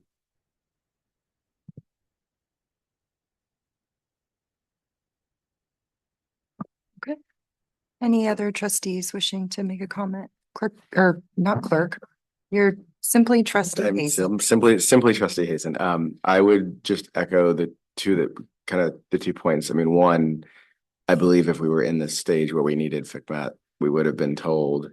And on Mike's point, maybe one thing that would be good from the budget office would be to get some ideas on other itinerants that could help us provide the advice to you when there are times that you need it. It's not advice, but the people time, I should say, to help get some of those things done. That might be a interim solution that would be towards what maybe some of the direction was. But something to think about, nothing concrete tonight. Thank you. Trustee Otmar? And then just to clarify,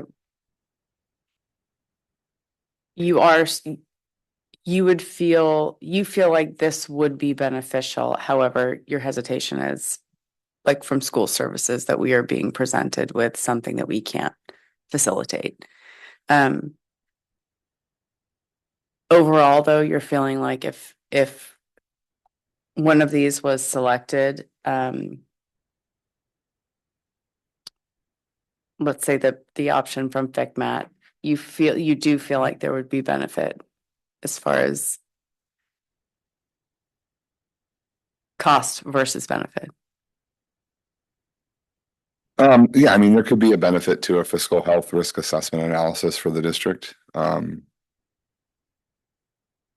I mean, I'm thinking more of the benefit associated with giving us the guardrails we need. I mean, that's really just simply a look at our districts. I looked right at that one again, and I'm familiar with it. It does give a district kind of a framework for what it should be doing moving forward. I don't know. I mean, on the multi-year projections, really, it's a matter of looking at revenue and expense. I don't see a benefit to having someone come in and our MYPs, and I would say this, and this is not me, it's my business office and my predecessors as well. Like, we're pretty close with actuals to projections, right? I mean, within the margin of error is 3%, and we've had years of less than 1%. We've had years of 2.9%, right? So I don't know how much that would benefit the district, like spending $34,000 to come in and help us recraft a multi-year projection. But again, like, all of these are like, I'm not saying our heads are in the sand in this district office. We're not. We're always looking outside. I mean, we bounce everything. I bounce every move I make off of the CBOs in the county, all of them, the County Office of Education and the CBO there. I have relationships with people in FCMAT and people in school services that I've known for years and so forth. Like, we can reach out, and if we have questions, we can get answers, and we can get support, and we can get supportive guardrail information provided to us for free because of the networks that we maintain. I mean, I just go back to, I feel like if we want validation, that's not what we're looking for, I think. I mean, the fiscal health risk assessment tool is going to validate that our district is fiscally healthy. That'll validate that for us. It will. We maintain above a 3% reserve. We're showing reserve levels going up. We're showing surplus levels. I know you haven't seen that yet, but I'll present it in the budget.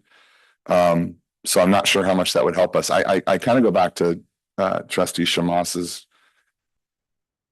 question or comment about policy.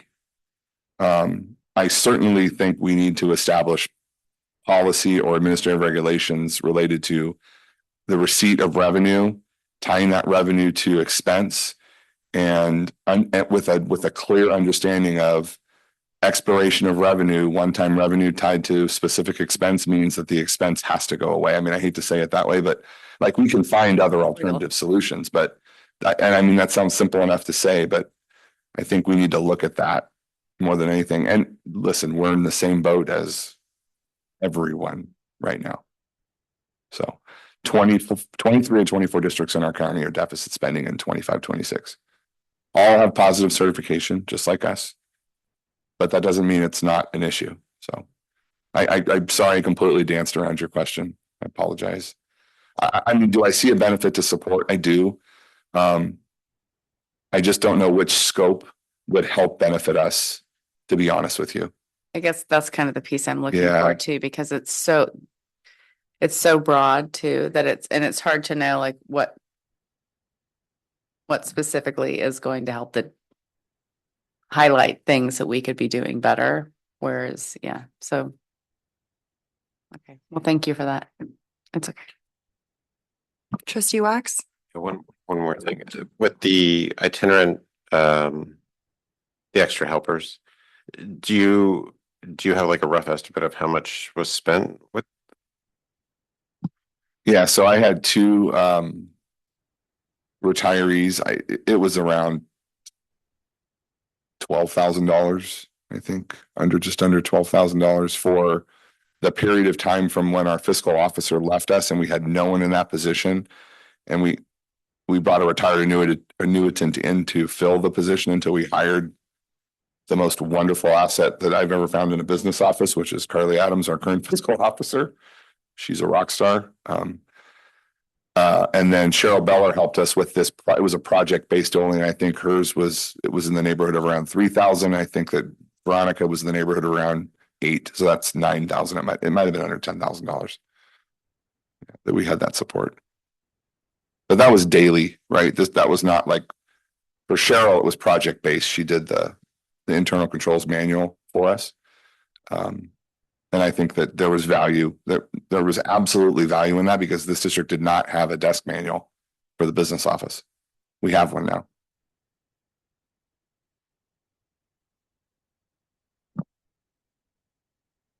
Does that answer your question? Okay.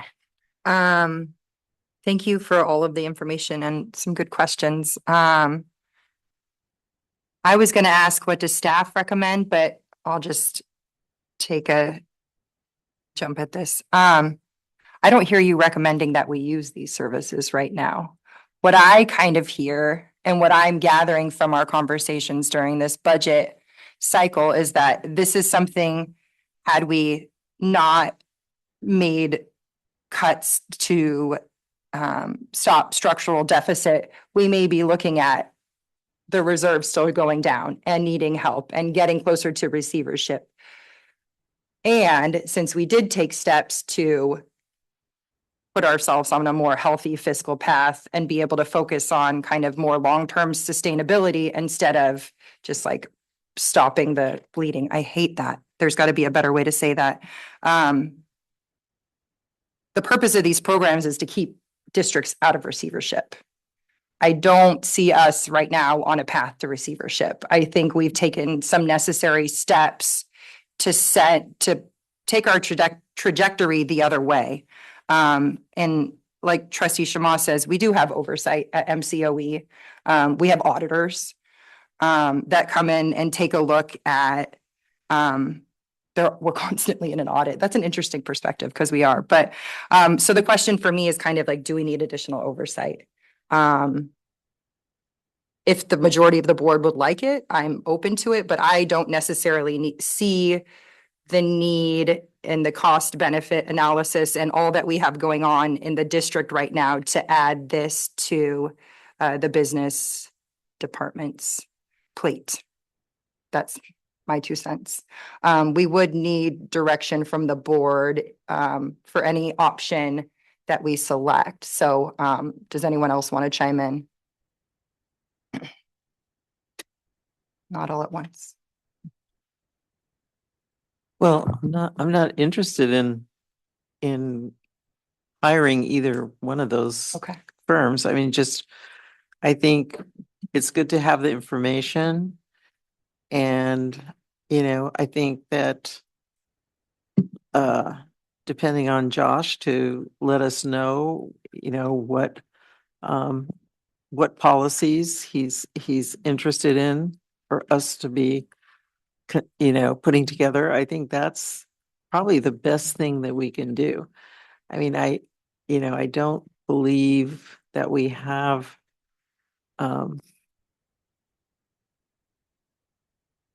just like a Lucy type of system where where we need somebody to come in and tighten us up. I think we've done that. Anyone else? So, Go so being that this is information discussion, I'm not prepared to say that I don't want to see this back. And I don't think giving that direction right now would be appropriate. So, thank you for the information.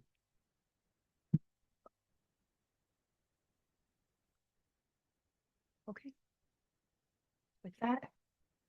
So, I mean, just to be clear, at this time, we're not bringing it back until there's maybe more discussion from the board and there's a decision that maybe you would want to give that direction.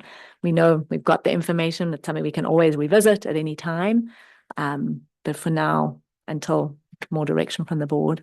And this is not anybody's fault, but it would have helped to have the unaudited actuals to see that. But we're going on, again, the trust that if we're back on the right track, that gives us that information to also not need it at this time. But just timing is tough because it's. Well, right. Yeah. And I mean, that's going to be at our June meeting. Well, we have the public hearing is on the 21st. Right, so we'll do the public hearing and I'll share. That would be maybe a good time to decide after that. Yeah. Whether we want to do go. that. Absolutely. I think that's an Is that good? appropriate time to discuss again. Perfect. Okay. I love that. Great. Thank you all for that. Yep. Okay. Thank you, Assistant Superintendent Jordan, for all of the information and for the questions you answered. And you have the direction for that item. Thank you. Item C on the info agenda is future agenda items. First to public comment. If there's anybody in this room who wants to ask for a future agenda item, I'll come back to the board. Any future agenda items, we should have the list in our packet with the two items currently on their fiscal resources and facility use agreement. Okay, I'm seeing no movement toward the microphone, so we are going to conclude the open session and go back to closed session, and I will report out before 11 p.m. Thank you all for everything. Good night. Okay, we are reporting out from the remainder of our closed session agenda. The last item that we took up was the superintendent end of year goals review, and we began that item and will continue it at our next meeting. So for this evening, we will adjourn with our next regular board meeting on May 21st. And happy Mother's Day. Yeah. Why do I have to? It is 10:50.